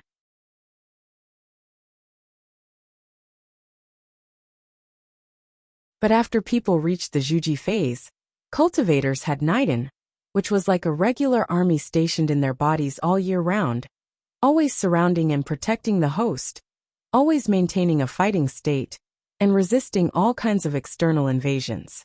Farmers lacked autonomy. They could be robbed and occupied. If the owner changed, nothing would happen to them. Therefore, before Li Yundong reached the Zhuji phase, if Su Chan had sex with him, the aura in his body would be unconsciously attracted by Su Chan's aura and spontaneously run into Su Chan's body. In this way, Li Yundong would naturally be empty, and he wouldn't be able to escape the fate of death. However, the regular army had a strong sense of vigilance and danger. They huddled together tightly and were always on guard against external attacks. No one could think of robbing or invading them. They could only be destroyed, not captured. Li Yundong succeeded in the Zhuji phase. After a long roar, he felt like his whole body was filled with endless power. This kind of power did not refer to the strength of his muscles and body, but his internal organs, meridians, blood vessels, and even every strand of his hair was full of vitality. He had never experienced this kind of power before. He felt that his perception was much stronger than before. He could even clearly feel the pressure from the sky above his head, as if there was a pair of cold and majestic eyes in the sky watching him all the time. This feeling made Li Yundong suddenly feel like an official wanted criminal who would be caught by the heavens at any time. The arrival of heaven's retribution. As soon as this feeling appeared in Li Yundong's heart, he smiled strangely, but he soon heard a dull rumble coming from the distance above his head, as if thunderclouds were rolling, and heaven's retribution was imminent. Li Yundong was suddenly shocked. No way! Will heaven's retribution come so fast? He looked up and was immediately dumbfounded. The mountain above his head was rumbling with snow rolling, and the snowflakes were splashing like stormy waves. Damn, an avalanche! Don't tell me it's because of my shout just now. Li Yundong suddenly remembered a movie he had seen before. East Becomes West. In it, Wang Chongyang shouted arrogantly after coming out of cultivation, "I'm already invincible in the world." As a result, a shoe immediately fell from the sky and crushed him to death. Li Yundong's expression became very interesting in an instant. He couldn't help but feel a little crazy. He pointed at the sky and cursed, F***ck, God, I've just reached the Zhuji phase. I'm not invincible in the world yet. I just shouted, "You don't have to play with me like this, do you?" Li Yundong turned around and was about to run, but suddenly, 3 panicked figures ran quickly not far away. They were the 2 foreigners and the female tour guide Lu Xia. The 2 foreigners had never expected that there would be an avalanche when they were climbing the mountain. They were so scared that they peed their pants and subconsciously ran back. However, how could human legs run faster than the speed of an avalanche? While the female tour guide Lu Xia was running away in a hurry, she suddenly saw a figure out of the corner of her eye. She turned her head and saw Li Yundong standing not far away, staring blankly at the avalanche on the top of the mountain. Lu Xia immediately stopped and laughed bitterly. "It's over. I'm dead this time. I actually saw a phantom. The dead actually came back to life again. Alas, this is retribution. I shouldn't have fought with him in the first place." She stopped. Seeing that Lu Xia had stopped, the 2 foreigners next to her also stopped subconsciously. They followed Lu Xia's gaze and were also shocked. God, isn't he dead? As soon as they stopped, the avalanche on the top of the mountain hit them in the blink of an eye. At first, the avalanche was far away like the waves on the sea, but at this time, it had already reached their heads. The rumbling sound suppressed all the sounds in the world. They opened their mouths and shouted, but their voices were instantly buried. At this time, Li Yundong also noticed them, and his heart suddenly shook. Li Yundong knew that this avalanche was caused by him. He could escape with his strong skills. But what about these guys who were climbing the mountain? Wouldn't it be a tragedy? Li Yundong hesitated for a moment. Should I leave them alone, turn around and run away, or save them? But what if I save them? How can I save them? Can I save them? I don't want to lose myself as soon as I reach the Zhuji phase. But on second thought, Li Yundong wondered why he had cultivated. When he saw injustice on the road, he could still pull out a knife to help, regardless of his own safety. Why did he become hesitant after he succeeded in reaching the Zhuji phase and became stronger? What's more, he was the one who had caused this. Li Yundong took a deep breath, and without any hesitation in his heart, the nitin in his lower abdomen began to roll quickly like a hot fireball, constantly gushing out the purest and most condensed Jindan's primordial qi. With a stomp of his feet, he instantly appeared in front of the three people. His 5 fingers flew, his hands were tied, his 2 middle fingers were erected, and his thumbs were crossed like lotus leaves. It was the fixed fundamental mudra. Li Yundong's eyes widened and he let out a low shout. Bang! Then the fixed fundamental mudra in his hand was pushed up.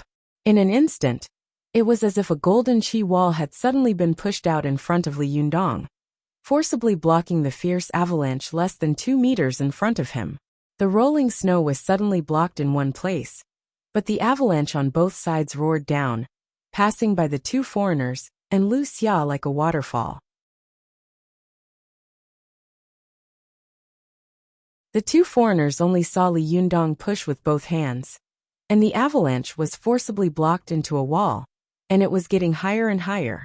The scene was even more exaggerated than a Hollywood stunt. They couldn't help but widen their eyes, and their scalps went numb with shock. Who the hell is this guy? /OM/.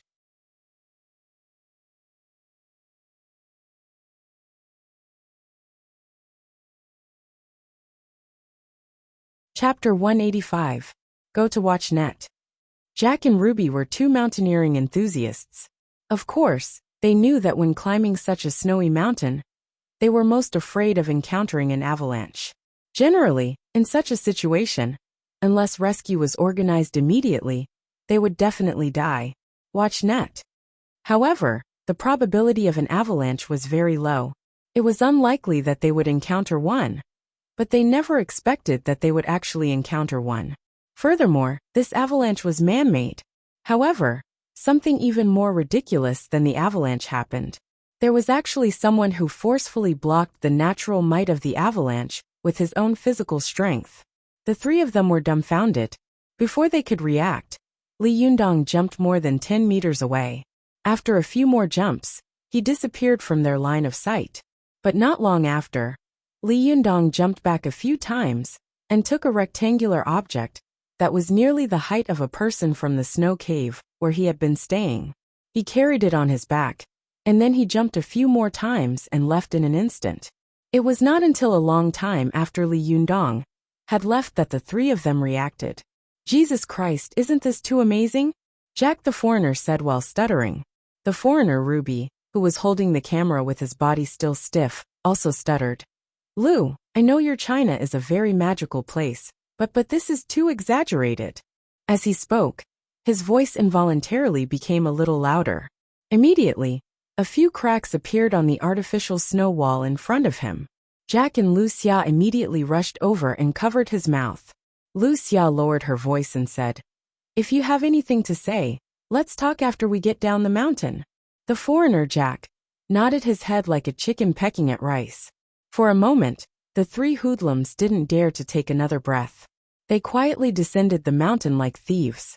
After Li Yundong went down the mountain first, he ran wildly with a guilty conscience. It was not until he was far away from the mountain that he took a breath and stopped. Watch net. Rainbow ** literature _learning %super #speed. Update. He wandered alone on the Qinghai Tibetan plateau. Suddenly, he succeeded in building his foundation, but he did not know what to do next. It was as if he was in the vast wilderness and did not know where to go. At this time, Li Yundong suddenly thought of Ziyuan. Didn't she say that when he succeeded in the Zhuji phase, she would automatically come to find him? Carrying the fan of 7 treasures on his back, Li Yundong looked around blankly. Just as he was in a daze, he suddenly felt a needle-like feeling on his back, as if someone was hiding in the dark and coveting him. He turned his head abruptly and saw a Land Rover parked on the side of the road not far away. A young man and a young woman were sitting in the car.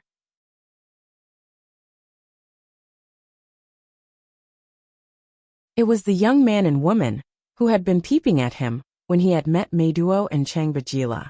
The woman was dressed fashionably and coquettishly. She was wearing a pair of purple sunglasses. At first glance, her waterfall-like black hair and beautiful oval face were very attractive. The man was wearing an open-sleeved pink long-sleeved shirt and a pair of sunglasses that Jackie Chan loved the most. He looked very cool. When the man saw Li Yundong looking at him, the corners of his mouth curled up slightly. He turned his head and whispered a few words in the ear of the woman next to him. The woman smiled charmingly at the man, kissed him gently on the face, and then put her arms around the man's neck. The two of them got out of the car, as if they were joined together. The man put his arms around the coquettish woman's waist and slowly walked toward Li Yundong. As he walked, he tilted his head and looked at Li Yundong. When he was 10 meters away from Li Yundong, he took off his sunglasses, revealing a pair of rather frivolous eyes. When his eyes fell on the back of the fan of 7 treasures behind Li Yundong, there was a strong sense of greed and envy in his eyes. Li Yundong was secretly vigilant.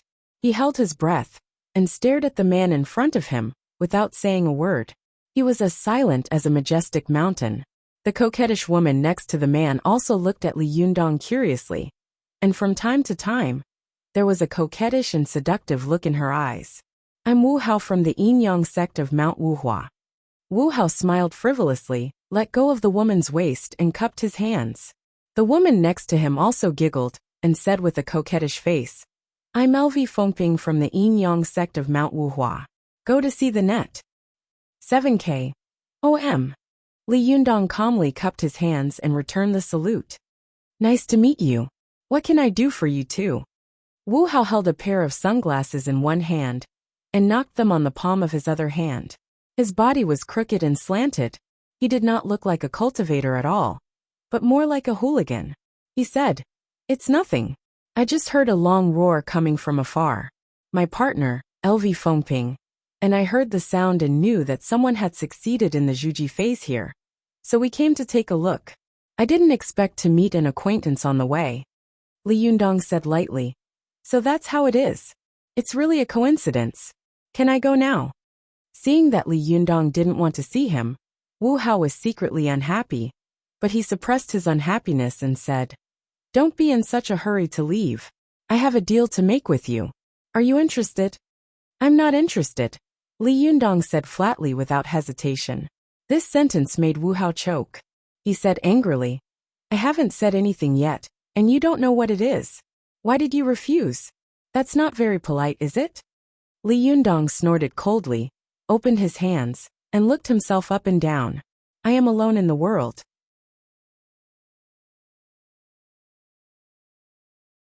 Except for a worldly thing, there is nothing that can attract your attention unless. Li Yundong glanced at the coquettish woman next to Wu Hao, and a sarcastic smile appeared at the corner of his mouth. Unless you want to help the woman next to you rape me? Wu Hao's face suddenly darkened, but LV Fengping, who was next to him, giggled. Her voice was dissolute, and she didn't care at all.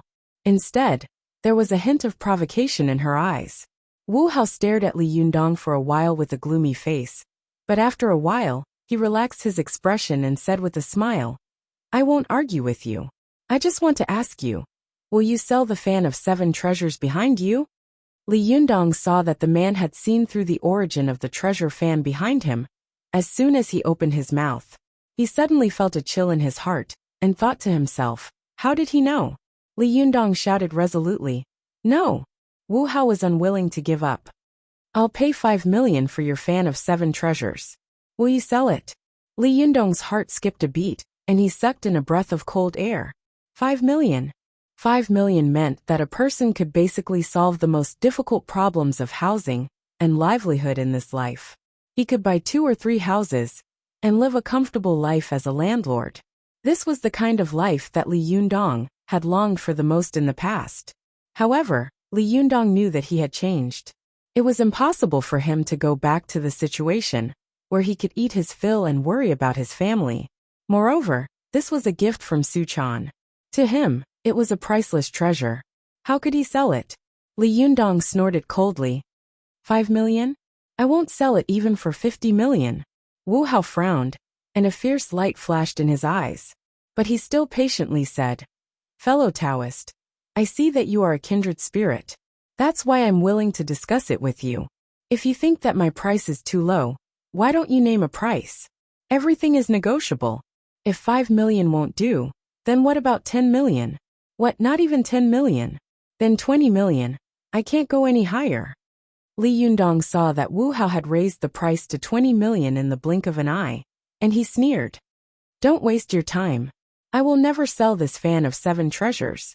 As soon as he finished speaking, Wu Hao hugged LV Fengping and laughed wildly. I said it could be the fan of 7 treasures, didn't I? You still don't believe me. What do you think? Let me try it out. LV Fengping smiled coquettishly. Yes, you are still the best, you devil. Wu Hao's face, which had been suppressing his anger, became arrogant and domineering. He raised his chin, sneered and said, Boy, you are too inexperienced to fight with me. Let me tell you, if you know what's good for you, obediently sell this fan of 7 treasures to me, and I will still give you 5 million. Otherwise, humph. Li Yundong was born arrogant.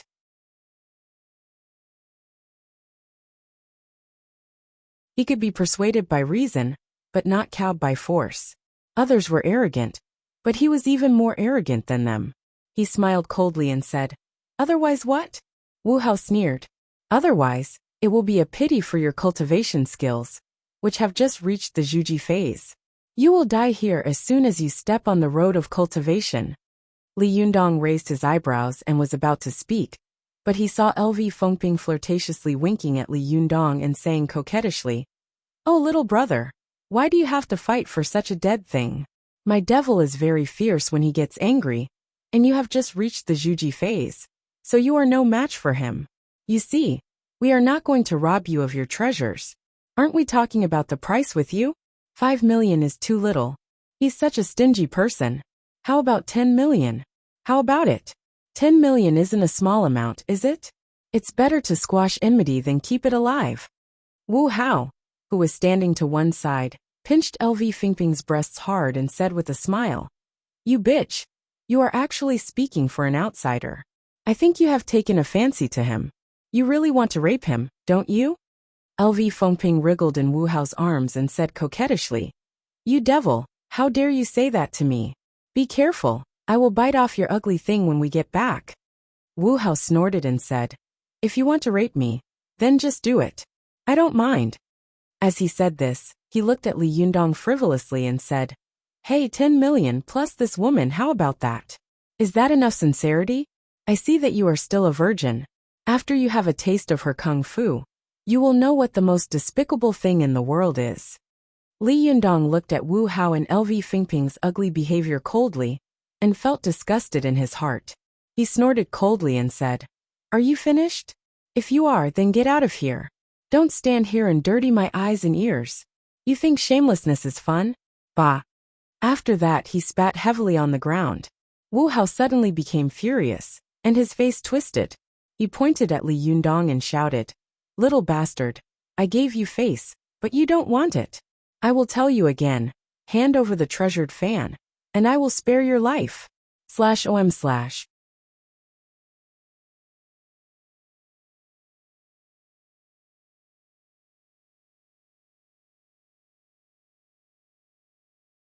Chapter 186. Go to watch net. After Wu Hao shouted, Li Yundong was still unmoved. He looked at the man and woman in front of him coldly, and suddenly sneered. Why are you talking so much nonsense? He patted the fan of 7 treasures behind him and said, The thing is here. Come and get it if you have the ability. If you don't have the ability, get out of here. Don't talk nonsense here. Can you kill me with words? Li Yundong's words made Wu Hao so angry that his face turned purple. With a loud shout, he swung his arm, and 5 red balls rolled out of his long sleeve. The balls were surrounded by a blood-red light, as if thick blood was lingering around them. From a distance, Li Yundong could smell the smell of blood blowing in his face. Go to watch net. 7K. Li Yundong suddenly froze. He knew that this must be his opponent's powerful magical weapon, but he didn't know what it was used for, and how he could resist it. Li Yundong knew that although the other party wanted to take the treasure, and was very arrogant, they were right about one thing. He had just reached the Zhuji phase, so he didn't know if he could beat them. Li Yundong took a deep breath, and the Naiden in his lower abdomen began to spin wildly, ready to burst out the surging Jindan's qi at any time. Wu Hao laughed grimly. He held the 5 red blood beads in the air with one hand, pointed at Li Yundong with the other, and said, I'll ask you one last time. If you know what's good for you, hurry up and hand over the fan of 7 treasures. Otherwise, under my 5 yang blood beads, I promise that even your bones will be turned into ashes. Li Yundong stared at Wu Hao coldly, then glanced at LV Fengping out of the corner of his eye. The woman didn't take out her powerful magical weapon. Her eyes were flashing as she watched the situation on the field. She had one hand on her waist and the other behind her back, as if she would pull out some powerful magical weapon at any time. 1 against 2 is already a disadvantage, not to mention that the other party's cultivation may be higher than mine. Li Yundong thought quickly and secretly made up his mind. No, I must make the first move. Li Yundong pretended to be shocked and frightened as he looked at the 5 young blood pearl, floating in the palm of the other party. He said in a trembling voice, What is this thing? Why is it so scary? Wu Hao said proudly, Humph, you have good eyes. Let me tell you, the origin of this magic treasure of mine will scare you to death. Before Wu Hao could finish his words, Li Yundong suddenly opened his eyes, which were bursting with divine light. He suddenly stamped his feet, and his feet touched the ground. His body was like a violent wave, and he rushed toward Wu Hao. Watch net. 7K. OM. Rainbow caret asterisk literature underscore learning % super hashtag speed. Update.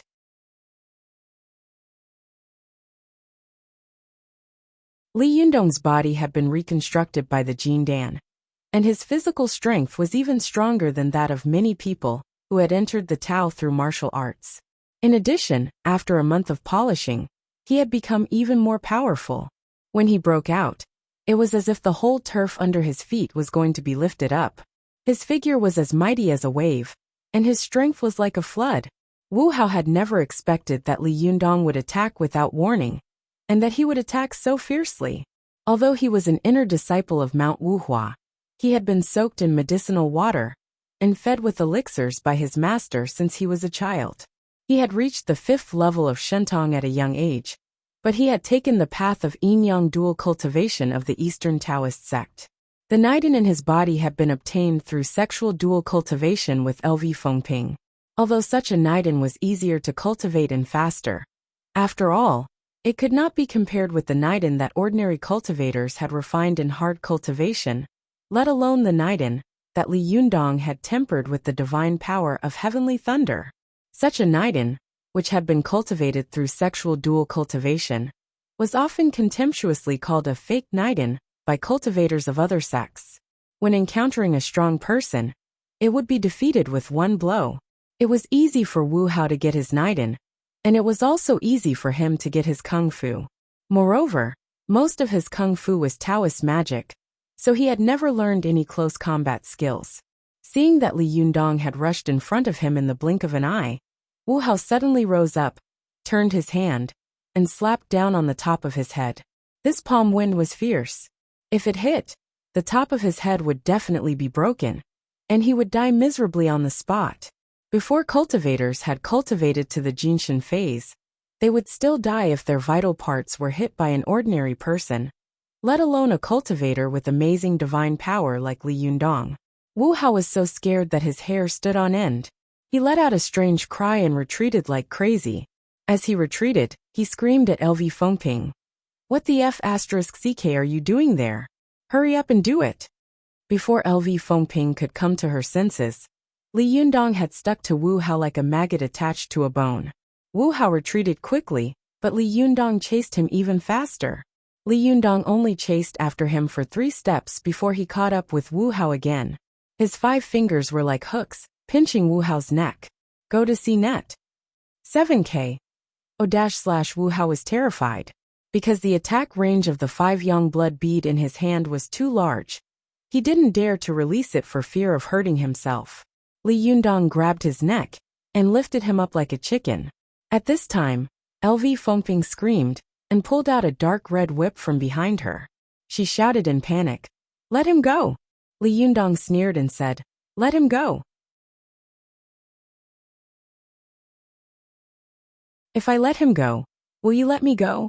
Wu Hao felt as if his neck had been tightly gripped by an iron clamp, and he couldn't even breathe. His face suddenly turned purple, and he said with difficulty, "Shameless, shameless, how dare you sneak attack me?" Li Yundong glanced at him coldly and didn't want to talk nonsense with him. He asked, "Do you want to live or die?" Wu Hao snorted, and his eyes kept rolling in his eye sockets, full of resentment. However, LV Fengping said anxiously, "Put him down. We can talk about it." Although both of them were cultivators who had cultivated to the Shentong realm, they were caught off guard when they suddenly encountered an unreasonable cultivator like Li Yundong, who fought hand to hand as soon as he came up.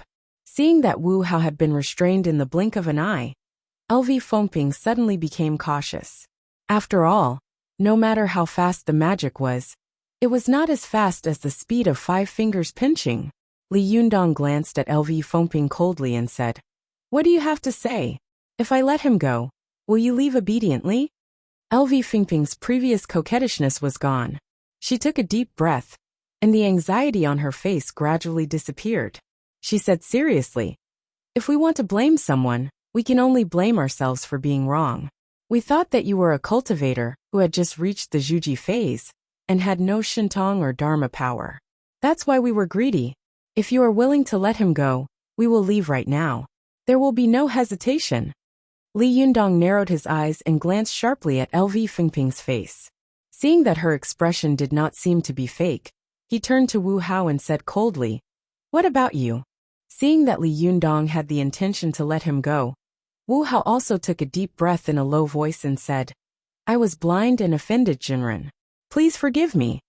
Although Li Yundong had already set foot in the cultivation world, he was not a homicidal maniac after all. He had not expected to kill these 2 people here.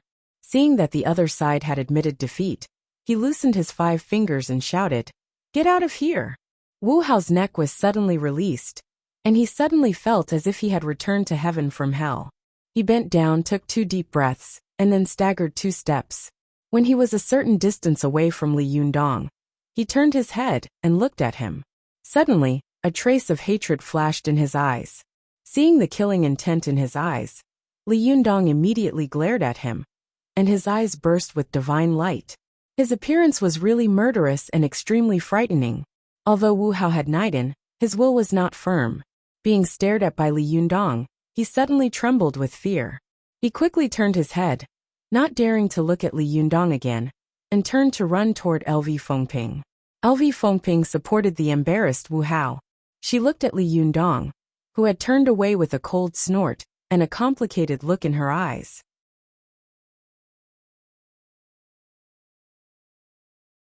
She said in a low voice, "Forget it, we admit defeat this time. Let's go."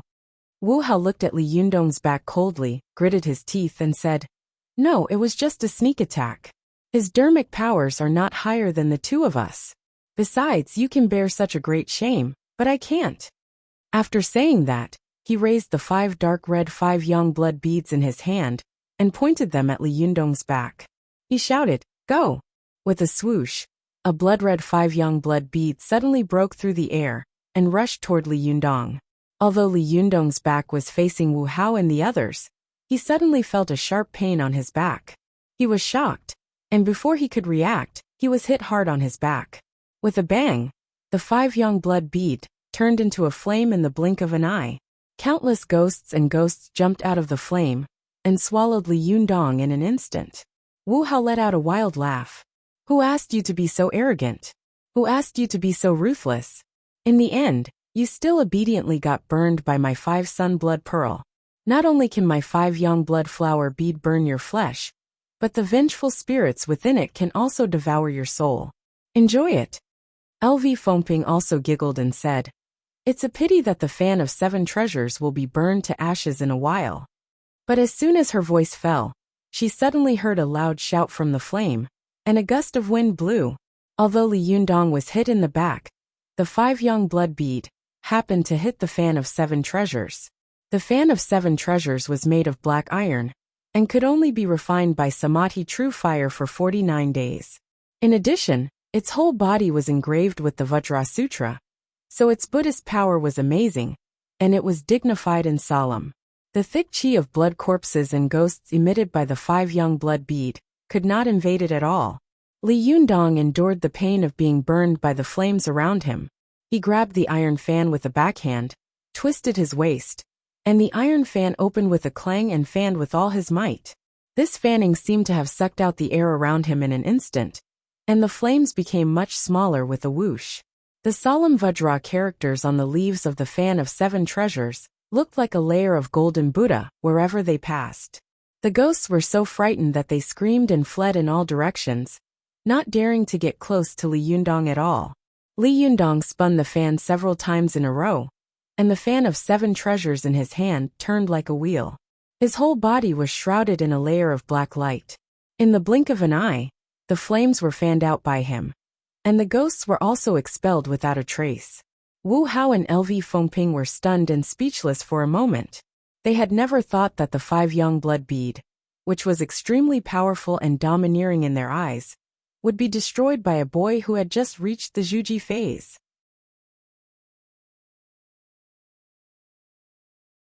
After Li Yundong put out the fire and drove away the ghosts, he rushed toward Wu Hao and LV Fengping angrily. With a loud roar, he said with a murderous look, "You're courting death, /om/."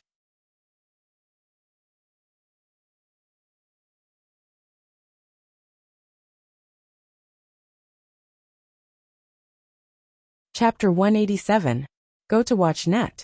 The magical item he was most proud of had been easily broken. Wu Hao panicked for a moment.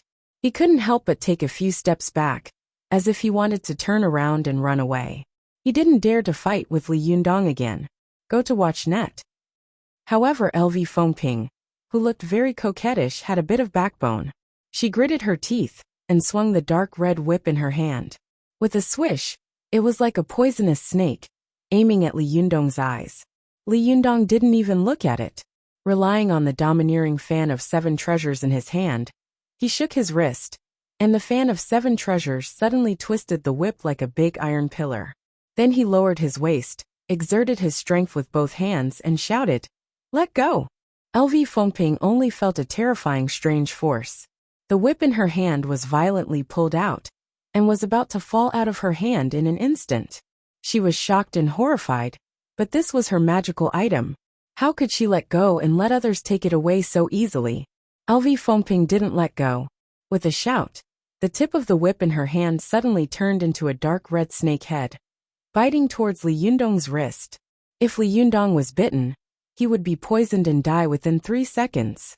Li Yundong snorted, shook his wrist, and immediately let go of the fan of 7 treasures. The snake head that the whip had turned into also bit nothing. However, the force of Li Yundong's wrist shake violently threw LV Fengping up with the whip, and she fell to the ground with a bang. When Li Yundong took the fan of 7 treasures again, he happened to be at the other end of the fan. Avoiding the threat of the whip head, he roared and smashed the tail of the fan toward LV Fengping's head, who was lying on the ground.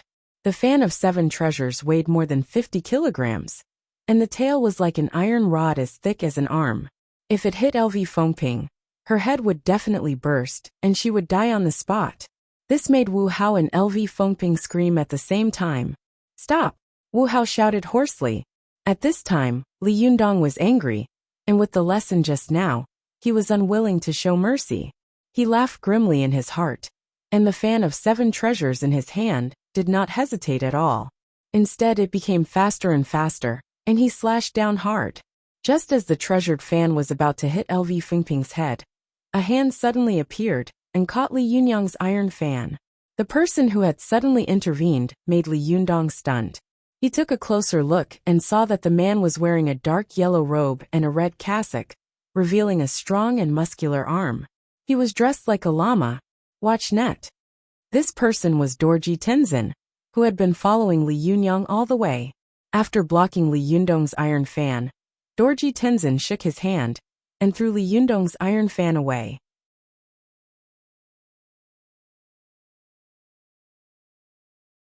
Then, he put his palms together, bowed and said in a somewhat stiff Chinese voice, Namo Amitabha, this is the holy land of Tibetan Buddhism.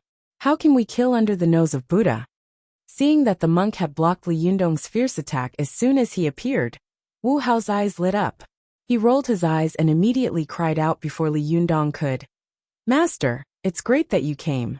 You have to uphold justice for us. Dorji Tenzin put his palms together and glanced at him sharply.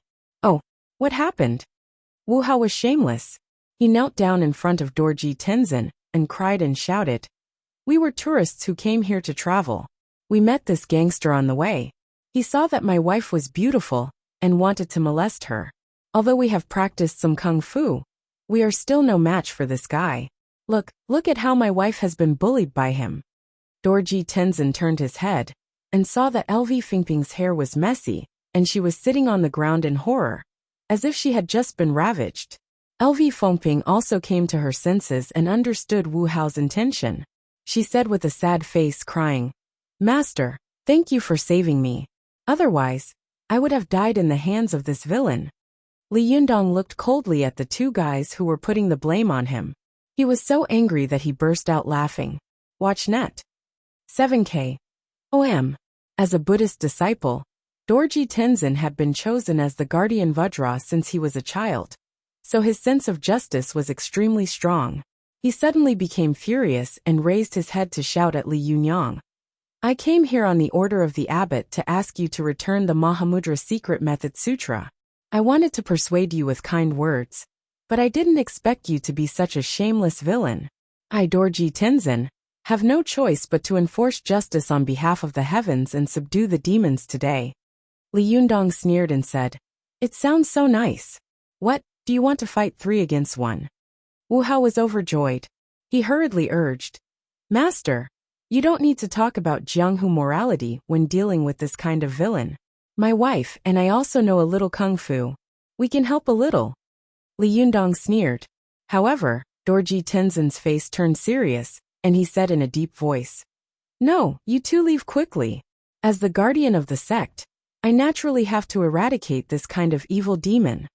Wu Hao smiled apologetically and said, Master, you are really noble and unquestionable, but this villain is not so easy to deal with. Dorji Tenzin had grown up in the temple all year round. Although he was honest and simple, he was not pedantic.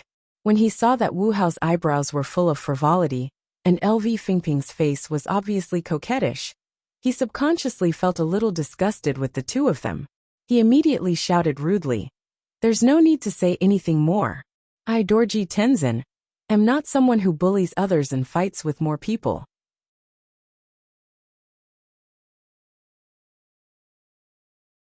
Wu Hao's face suddenly changed when he was shouted at by Dorji Tenzin. He took 2 steps back in embarrassment and stared at Dorji Tenzin's back.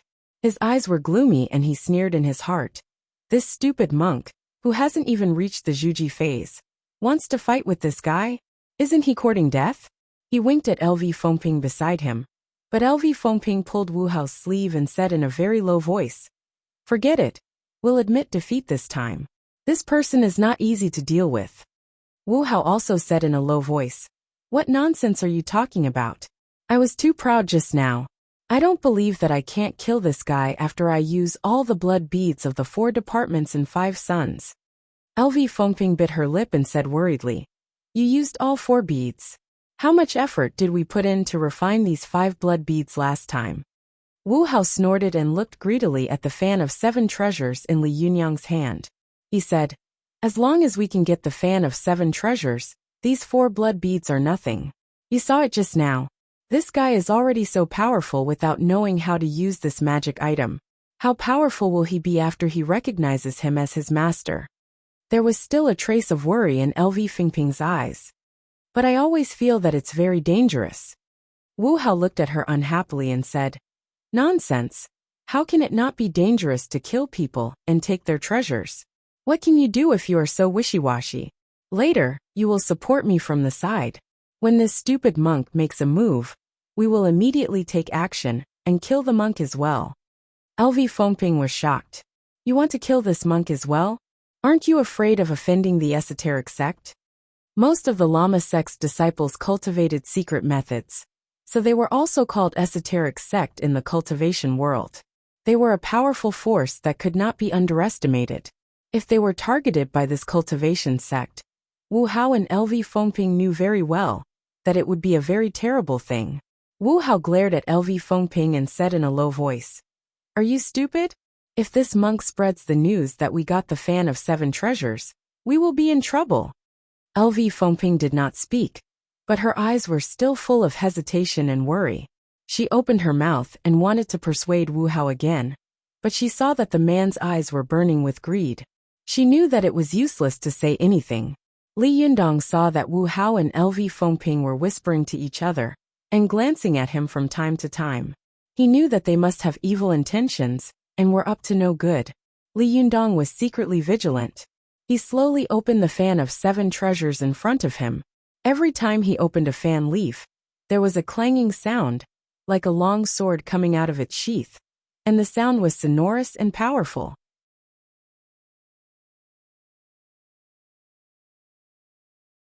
When Dorji Tenzin saw that Li Yundong's fan of 7 treasures was covered with golden Sanskrit characters, he suddenly widened his eyes and said, "How can you have such a Buddhist treasure in your hands?" Li Yundong sneered and said, "What, do you want to rob it too?" Dorji Tenzin's expression became serious. He put his palms together and took a deep breath. "Humph! How could an evil person like you have such a Buddhist treasure? I think you must have robbed it. The Mahamudra Secret Method Sutra is the treasure of my esoteric sect. You must return it. As for this treasure, it won't be too late for me to return it when I find out the owner." Li Yundong laughed and said, "You really know how to be a good person." After he finished laughing, he shouted, "If you have the ability, come and take it." With a loud shout, Dorji Tenzin slapped Li Yundong with his palm. As soon as he slapped out, his palm turned blood red, and a blazing heat rushed toward his face. This was one of the 3 unique mudras of the esoteric sect, the devil subduing mudra. There were 3 mudras in the esoteric sect, namely, the devil subduing mudra, the Ganges mudra, and the mantra mudra. Among them, the devil subduing mudra was inclined to the external palm technique in martial arts. When practiced to the peak, the palm could emit a strong wind, which could be used to subdue demons and protect the sect. Dorji Tenzin was an expert in this field. The Ganges mudra was inclined to the Buddhist Dharma. It aimed to use all kinds of mudra to eliminate disasters and save all living beings. It emphasized the Buddhist Dharma and despised the human body, so it did not have much fighting effect. Seeing Dorji Tenzin's devil-subduing mudra coming toward him, Li Yundong snorted coldly. Just as he was about to fight back, he saw a black shadow pass by Dorji Tenzin in an instant and pounce on him. Li Yundong took a closer look and found that the whip in LV Fengping's hand had been thrown out first. The tip of the whip turned into a dark red snake head. It spat out its tongue, opened its poisonous fangs and bit toward Li Yundong. At the same time, Wu Hao also laughed grimly. With a flick of his fingers, 4 or 5 young blood beads fiercely hit Li Yundong's head, chest, and abdomen. The other one was aimed at Dorji Tenzin's back. For a moment, the mantis stalks the cicada, unaware of the oriole behind. The devil-subduing mudra, the viper whip, and the fierce 5 young blood bead attacked from all directions, blocking all the ways for Li Yundong to dodge. /om/ that you're tuning in to the Li Mei's Sword of Destiny YouTube channel. We're so grateful for your support, and don't forget to subscribe to join us on this incredible journey through captivating stories. Your generosity through donations truly makes a world of difference, as it's the primary source of revenue that allows me to expand and enhance this channel for you.